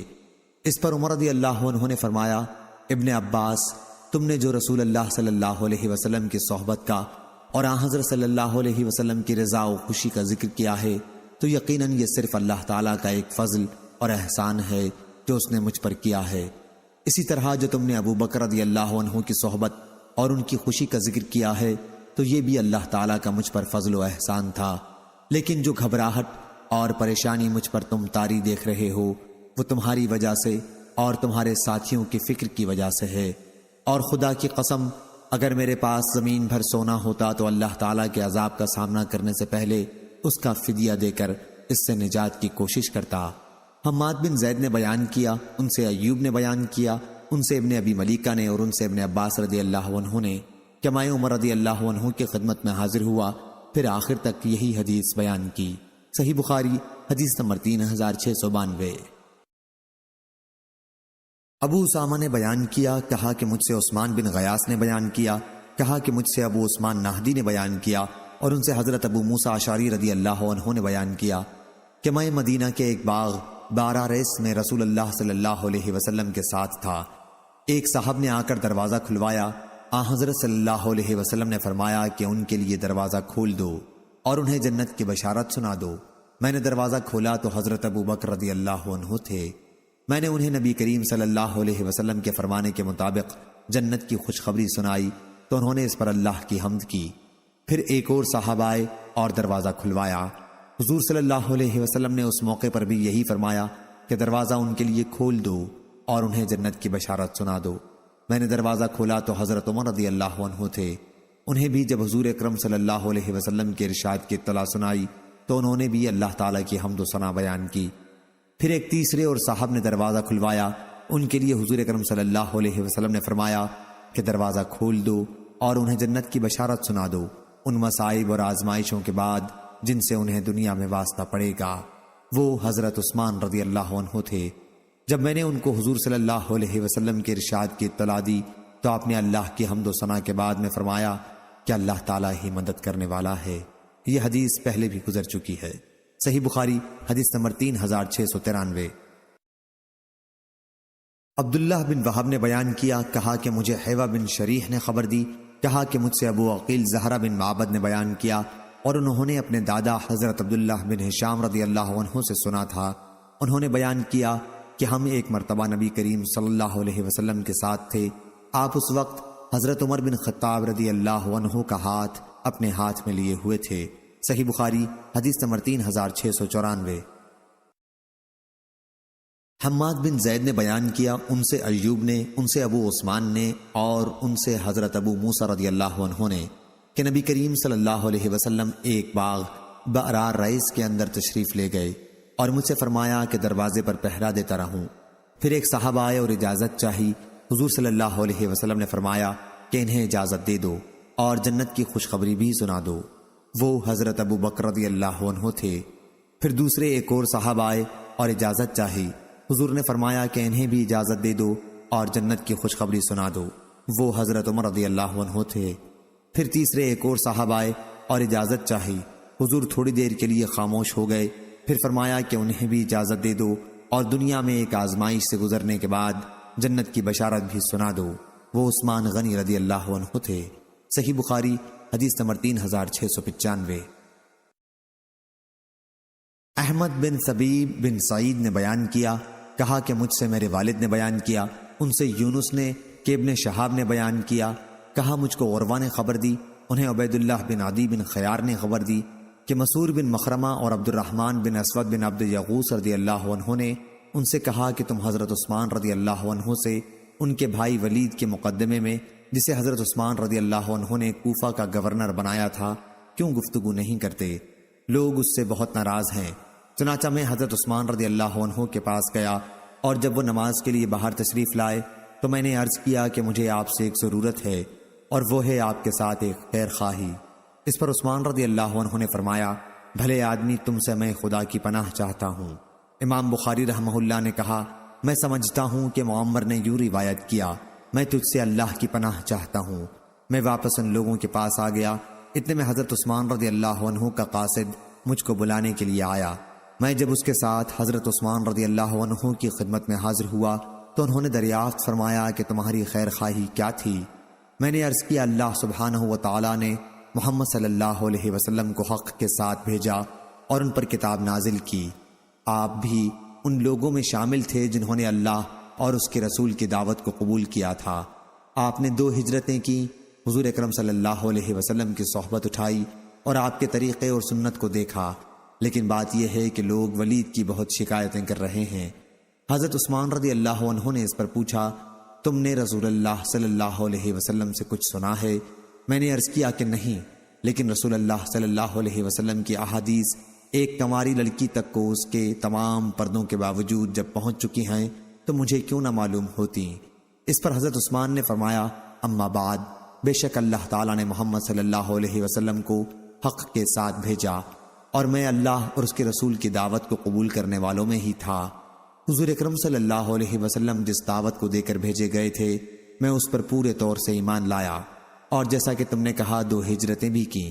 میں حضور اکرم صلی اللہ علیہ وسلم کی صحبت میں بھی رہا ہوں اور آپ سے بیعت بھی کی ہے، پس خدا کی قسم میں نے کبھی آپ کے حکم سے سرتابی نہیں کی اور نہ آپ کے ساتھ کبھی کوئی دھوکہ کیا، یہاں تک کہ اللہ تعالیٰ نے آپ کو وفات دی۔ اس کے بعد ابو بکر رضی اللہ عنہ کے ساتھ بھی میرا یہی معاملہ رہا، اور حضرت عمر رضی اللہ عنہ کے ساتھ بھی یہی معاملہ رہا، تو کیا جب کہ مجھے ان کا جانشین بنا دیا گیا ہے تو مجھے وہ حقوق حاصل نہیں ہوں گے جو انہیں تھے؟ میں نے عرض کیا کہ کیوں نہیں؟ آپ نے فرمایا کہ پھر ان باتوں کے لیے کیا جواز رہ جاتا ہے جو تم لوگوں کی طرف سے مجھے پہنچتی رہتی ہیں، لیکن تم نے جو ولید کے حالات کا ذکر کیا ہے انشاءاللہ ہم اس کی سزا جو واجبی ہے اس کو دیں گے۔ پھر حضرت عثمان رضی اللہ عنہ نے حضرت علی رضی اللہ عنہ کو بلایا اور ان سے فرمایا کہ ولید کو حد لگائیں، چنانچہ انہوں نے ولید کو 80 کوڑے حد کے لگائے۔ صحیح بخاری حدیث نمبر 3696۔ یحییٰ نے بیان کیا، ان سے سعید نے، ان سے قتادہ نے اور ان سے انس رضی اللہ عنہ نے بیان کیا کہ نبی کریم صلی اللہ علیہ وسلم جب احد پہاڑ پر چڑھے اور آپ کے ساتھ ابو بکر، عمر اور عثمان رضی اللہ عنہم بھی تھے تو پہاڑ لرزنے لگا۔ آپ نے اس پر فرمایا، احد ٹھہر جا، میرا خیال ہے کہ حضور نے اسے اپنے پاؤں سے مارا بھی تھا کہ تجھ پر 1 نبی، 1 صدیق اور 2 شہید ہی تو ہیں۔ صحیح بخاری حدیث نمبر 3697۔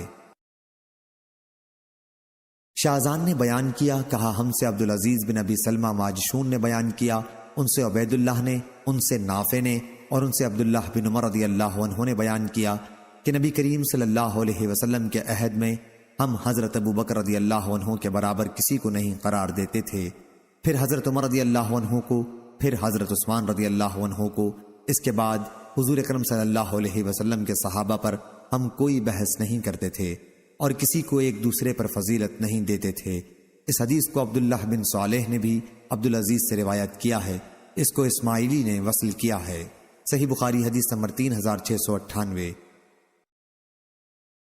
موسیٰ بن اسماعیل نے بیان کیا، کہا ہم سے ابو ایوانہ نے، کہا ہم سے عثمان بن موہب نے بیان کیا کہ مصر والوں میں سے ایک نامعلوم آدمی آیا اور حج بیت اللہ کیا، پھر کچھ لوگوں کو بیٹھے ہوئے دیکھا تو اس نے پوچھا کہ یہ کون لوگ ہیں؟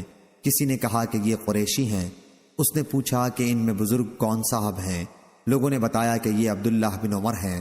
اس نے پوچھا، اے ابن عمر، میں آپ سے ایک بات پوچھنا چاہتا ہوں، امید ہے کہ آپ مجھے بتائیں گے۔ کیا آپ کو معلوم ہے کہ عثمان رضی اللہ عنہ نے احد کی لڑائی سے راہ فرار اختیار کی تھی؟ ابن عمر رضی اللہ عنہ نے فرمایا کہ ہاں ایسا ہوا تھا۔ پھر انہوں نے پوچھا کہ آپ کو معلوم ہے کہ وہ بدر کی لڑائی میں شریک نہیں ہوئے تھے؟ جواب دیا کہ ہاں ایسا ہوا تھا۔ اس نے پوچھا کہ آپ کو معلوم ہے کہ وہ بیعت رضوان میں بھی شریک نہیں تھے؟ جواب دیا کہ ہاں یہ بھی صحیح ہے۔ یہ سن کر اس کی زبان سے نکلا، اللہ اکبر، تو ابن عمر رضی اللہ عنہ نے کہا کہ قریب آ جاؤ، اب میں تمہیں ان واقعات کی تفصیل سمجھاؤں گا۔ احد کی لڑائی سے فرار کے متعلق گواہی دیتا ہوں کہ اللہ تعالیٰ نے انہیں معاف کر دیا ہے۔ بدر کی لڑائی میں شریک نہ ہونے کی وجہ یہ ہے کہ ان کے نکاح میں رسول اللہ صلی اللہ علیہ وسلم کی صاحبزادی تھیں اور اس وقت وہ بیمار تھیں، اور حضور اکرم صلی اللہ علیہ وسلم نے فرمایا تھا کہ تمہیں مریضہ کے پاس ٹھہرنے کا اتنا ہی اجر و ثواب ملے گا جتنا اس شخص کو جو بدر کی لڑائی میں شریک ہوگا، اور اسی کے مطابق مال غنیمت سے حصہ بھی ملے گا۔ اور بیعت رضوان میں شریک نہ ہونے کی وجہ یہ ہے کہ اس موقع پر وادی مکہ میں کوئی شخص مسلمانوں میں سے عثمان رضی اللہ عنہ سے زیادہ عزت والا اور بااثر ہوتا تو حضور اکرم صلی اللہ علیہ وسلم اسی کو ان کی جگہ وہاں بھیجتے۔ یہی وجہ ہوئی تھی کہ حضرت صلی اللہ علیہ وسلم نے انہیں قریش سے باتیں کرنے کے لیے مکہ بھیج دیا تھا، اور جب بیعت رضوان ہو رہی تھی تو عثمان رضی اللہ عنہ مکہ جا چکے تھے۔ اس موقع پر حضور اکرم صلی اللہ علیہ وسلم نے اپنے داہنے ہاتھ کو اٹھا کر فرمایا تھا کہ یہ عثمان کا ہاتھ ہے، اور پھر اسے اپنے دوسرے ہاتھ پر ہاتھ رکھ کر فرمایا تھا کہ یہ بیعت عثمان کی طرف سے ہے۔ اس کے بعد ابن عمر رضی اللہ عنہ نے سوال کرنے والے شخص سے فرمایا کہ جا ان باتوں کو ہمیشہ یاد رکھنا۔ صحیح بخاری حدیث نمبر 3699۔ ابو ایوانہ نے بیان کیا، ان سے حسین نے، ان سے عمر بن میمون نے بیان کیا کہ میں نے حضرت عمر بن خطاب رضی اللہ عنہ کو زخمی ہونے سے چند دن پہلے مدینے میں دیکھا کہ وہ حذیفہ بن یمان اور عثمان بن حنیف رضی اللہ عنہ کے ساتھ کھڑے تھے، اور ان سے یہ فرما رہے تھے کہ عراق کی اراضی کے لیے جس کا انتظام خلافت کی جانب سے ان کے سپرد کیا گیا تھا، تم لوگوں نے کیا کیا ہے؟ کیا تم لوگوں کو یہ اندیشہ تو نہیں ہے کہ تم نے زمین کا اتنا محصول لگا دیا ہے جس کی گنجائش نہ ہو؟ ان لوگوں نے جواب دیا کہ ہم نے ان پر خراج کا اتنا ہی بار ڈالا ہے جسے ادا کرنے کی زمین میں طاقت ہے، اس میں کوئی زیادتی نہیں کی گئی ہے۔ عمر رضی اللہ عنہ نے فرمایا کہ دیکھو پھر سمجھ لو کہ تم نے ایسی جمع تو نہیں لگائی جو زمین کی طاقت سے باہر ہو۔ راوی نے بیان کیا کہ ان دونوں نے کہا کہ ایسا نہیں ہونے پائے گا۔ اس کے بعد عمر رضی اللہ عنہ نے فرمایا کہ اگر اللہ تعالیٰ نے مجھے زندہ رکھا تو میں عراق کی بیوہ عورتوں کے لیے اتنا کر دوں گا کہ پھر میرے بعد کسی کی محتاجی نہیں رہے گی۔ راوی عمر بن میمون نے بیان کیا کہ ابھی اس گفتگو پر چوتھا دن ہی آیا تھا کہ عمر رضی اللہ عنہ زخمی کر دیے گئے۔ عمر بن میمون نے بیان کیا کہ جس صبح کو آپ زخمی کیے گئے میں فجر کی نماز کے انتظار میں صف کے اندر کھڑا تھا، اور میرے اور ان کے درمیان عبداللہ بن عباس رضی اللہ عنہما کے سوا اور کوئی نہ تھا۔ حضرت عمر کی عادت تھی کہ جب صف سے گزرتے تو فرماتے جاتے کہ صفیں سیدھی کر لو، اور جب دیکھتے کہ صفوں میں کوئی خلل نہیں رہ گیا ہے تب آگے مصلی پر بڑھتے اور تکبیر کہتے۔ آپ فجر کی نماز کی پہلی رکعت میں عموماً سورہ یوسف یا سورہ نحل یا اتنی ہی طویل کوئی سورت پڑھتے، یہاں تک کہ لوگ جمع ہو جاتے۔ اس دن ابھی آپ نے تکبیر ہی کہی تھی کہ میں نے سنا کہ مجھے قتل کر دیا یا کتے نے کاٹ دیا۔ ابو لؤلؤ نے آپ کو زخمی کر دیا تھا۔ اس کے بعد وہ بدبخت اپنا 2 دھاری خنجر لیے دوڑنے لگا، اور دائیں اور بائیں جدھر بھی پھرتا تو لوگوں کو زخمی کرتا جاتا۔ اس طرح اس نے 13 آدمیوں کو زخمی کر دیا، جن میں سے 7 حضرات نے شہادت پائی۔ مسلمانوں میں سے ایک صاحب حیطان نامی نے یہ صورتحال دیکھی تو انہوں نے اس پر اپنی چادر ڈال دی۔ اس بدبخت کو جب یقین ہو گیا کہ اب پکڑ لیا جائے گا تو اس نے خود اپنا بھی گلا کاٹ لیا۔ پھر عمر رضی اللہ عنہ نے عبد الرحمن بن عوف رضی اللہ عنہ کا ہاتھ پکڑ کر انہیں آگے بڑھا دیا۔ عمر بن میمون نے بیان کیا کہ جو لوگ عمر رضی اللہ عنہ کے قریب تھے انہوں نے بھی وہ صورتحال دیکھی جو میں دیکھ رہا تھا، لیکن جو لوگ مسجد کے کنارے پر تھے پیچھے کی صفوں میں تو انہیں کچھ معلوم نہیں ہو سکا۔ البتہ چونکہ عمر رضی اللہ عنہ کی قرات نماز میں انہوں نے نہیں سنی تو سبحان اللہ کہتے رہے۔ آخر حضرت عبد الرحمن بن عوف رضی اللہ عنہ نے لوگوں کو بہت ہلکی نماز پڑھائی۔ پھر جب لوگ واپس ہونے لگے تو عمر رضی اللہ عنہ نے فرمایا، ابن عباس دیکھو مجھے کس نے زخمی کیا ہے۔ ابن عباس رضی اللہ عنہ نے تھوڑی دیر گھوم پھر کر دیکھا اور آ کر فرمایا کہ مغیرہ رضی اللہ عنہ کے غلام ابو لؤلؤ نے آپ کو زخمی کیا ہے۔ عمر رضی اللہ عنہ نے دریافت فرمایا، وہی جو کاریگر ہے؟ جواب دیا کہ جی ہاں۔ اس پر عمر رضی اللہ عنہ نے فرمایا، خدا اسے برباد کرے، میں نے تو اسے اچھی بات کہی تھی جس کا اس نے یہ بدلہ دیا۔ اللہ تعالیٰ کا شکر ہے کہ اس نے میری موت کسی ایسے شخص کے ہاتھوں نہیں مقدر کی جو اسلام کا مدعی ہو۔ تم اور تمہارے والد عباس رضی اللہ عنہ اس کے بہت ہی خواہش مند تھے۔ کہ اعجمی غلام مدینے میں زیادہ سے زیادہ لائے جائیں۔ یوں بھی ان کے پاس غلام بہت تھے۔ اس پر ابن عباس رضی اللہ عنہ نے عرض کیا، اگر آپ فرمائیں تو ہم بھی کر گزریں۔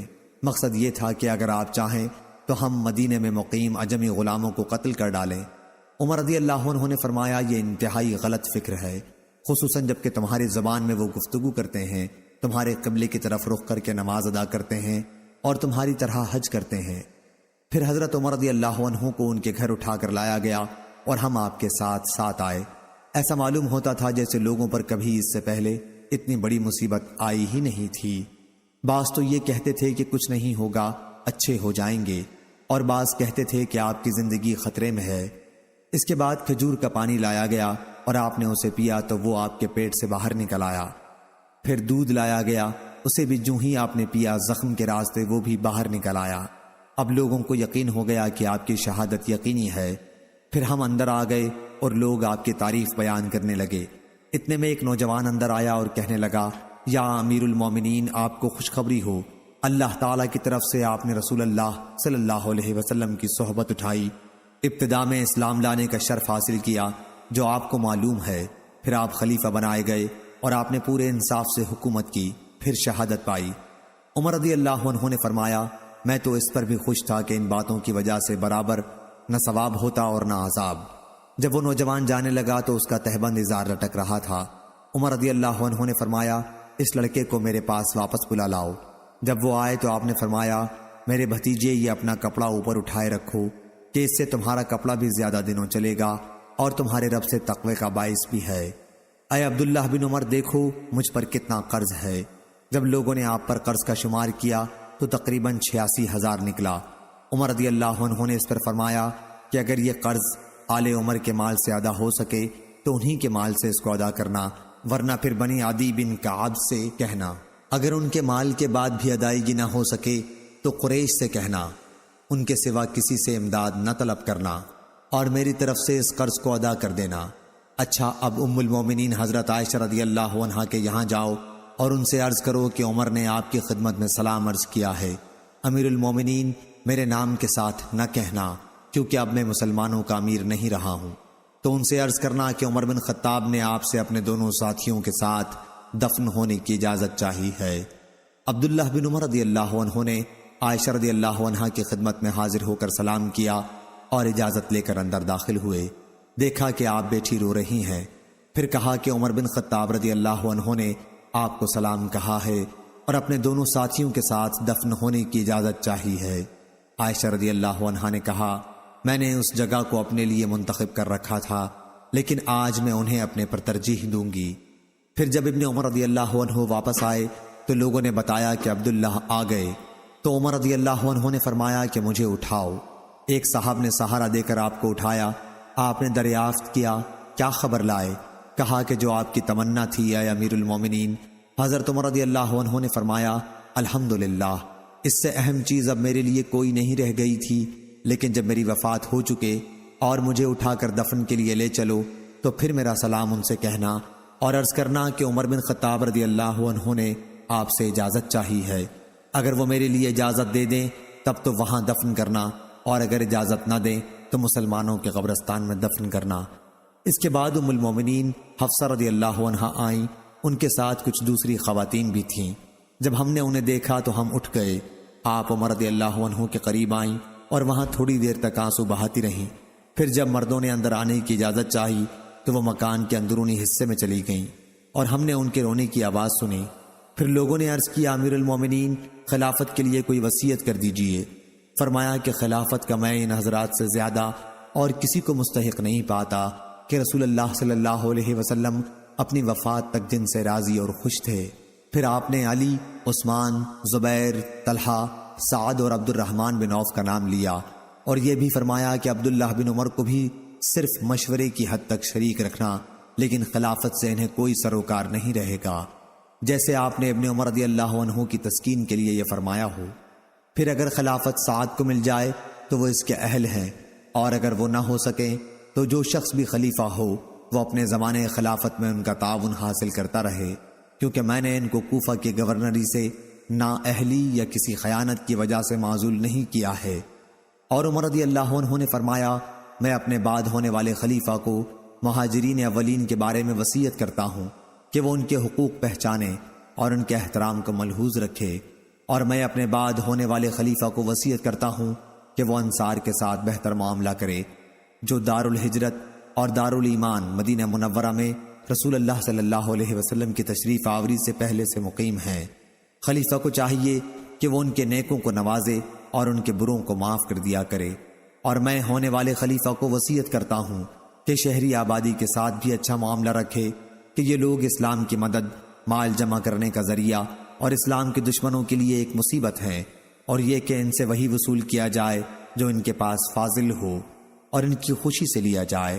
اور میں ہونے والے خلیفہ کو بدویوں کے ساتھ بھی اچھا معاملہ کرنے کی وصیت کرتا ہوں کہ وہ اصل عرب ہیں اور اسلام کی جڑ ہیں، اور یہ کہ ان سے ان کا بچا کھچا مال وصول کیا جائے اور انہی کے محتاجوں میں تقسیم کر دیا جائے۔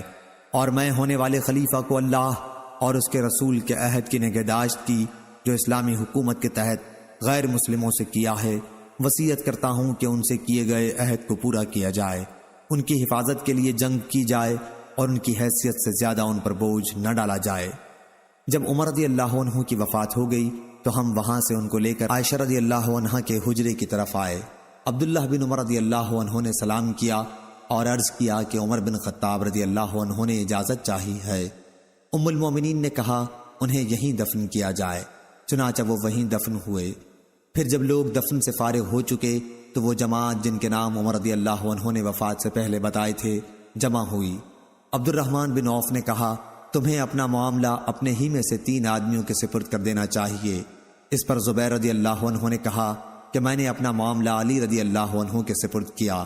طلحہ رضی اللہ عنہ نے کہا کہ میں اپنا معاملہ عثمان رضی اللہ عنہ کے سپرد کرتا ہوں، اور سعد بن ابی وقاص رضی اللہ عنہ نے کہا میں نے اپنا معاملہ عبد الرحمن بن عوف رضی اللہ عنہ کے سپرد کیا۔ اس کے بعد عبد الرحمن بن عوف رضی اللہ عنہ نے عثمان اور علی رضی اللہ عنہما کو مخاطب کر کے کہا کہ آپ دونوں حضرات میں سے جو بھی خلافت سے اپنی برات ظاہر کرے ہم اسی کو خلافت دیں گے، اور اللہ اس کا نگران و نگہبان ہوگا، اور اسلام کے حقوق کی ذمہ داری اس پر لازم ہوگی۔ ہر شخص کو غور کرنا چاہیے کہ اس کے خیال میں کون افضل ہے۔ اس پر یہ دونوں حضرات خاموش ہو گئے تو عبد الرحمن بن عوف نے کہا کیا آپ حضرات اس انتخاب کی ذمہ داری مجھ پر ڈالتے ہیں؟ خدا کی قسم کہ میں آپ حضرات میں سے اسی کو منتخب کروں گا جو سب میں افضل ہوگا۔ ان دونوں حضرات نے کہا کہ جی ہاں۔ پھر آپ نے ان دونوں میں سے ایک کا ہاتھ پکڑا اور فرمایا کہ آپ کی قرابت رسول اللہ صلی اللہ علیہ وسلم سے ہے، اور ابتدا میں اسلام لانے کا شرف بھی، جیسا کہ آپ کو خود ہی معلوم ہے۔ پس اللہ آپ کا نگران ہے کہ اگر میں آپ کو خلیفہ بنا دوں تو کیا آپ عدل و انصاف سے کام لیں گے، اور اگر عثمان رضی اللہ عنہ کو خلیفہ بنا دوں تو کیا آپ ان کے احکام کو سنیں گے اور ان کی اطاعت کریں گے؟ اس کے بعد دوسرے صاحب کو تنہائی میں لے گئے اور ان سے بھی یہی کہا، اور جب ان سے وعدہ لے لیا تو فرمایا اے عثمان اپنا ہاتھ بڑھائیے۔ چنانچہ انہوں نے ان سے بیعت کی اور علی رضی اللہ عنہ نے بھی ان سے بیعت کی۔ پھر اہل مدینہ آئے اور سب نے بیعت کی۔ صحیح بخاری حدیث نمبر 3700۔ مزید اسلامک ویڈیو دیکھنے کے لیے ہمارے چینل کو سبسکرائب کیجیے۔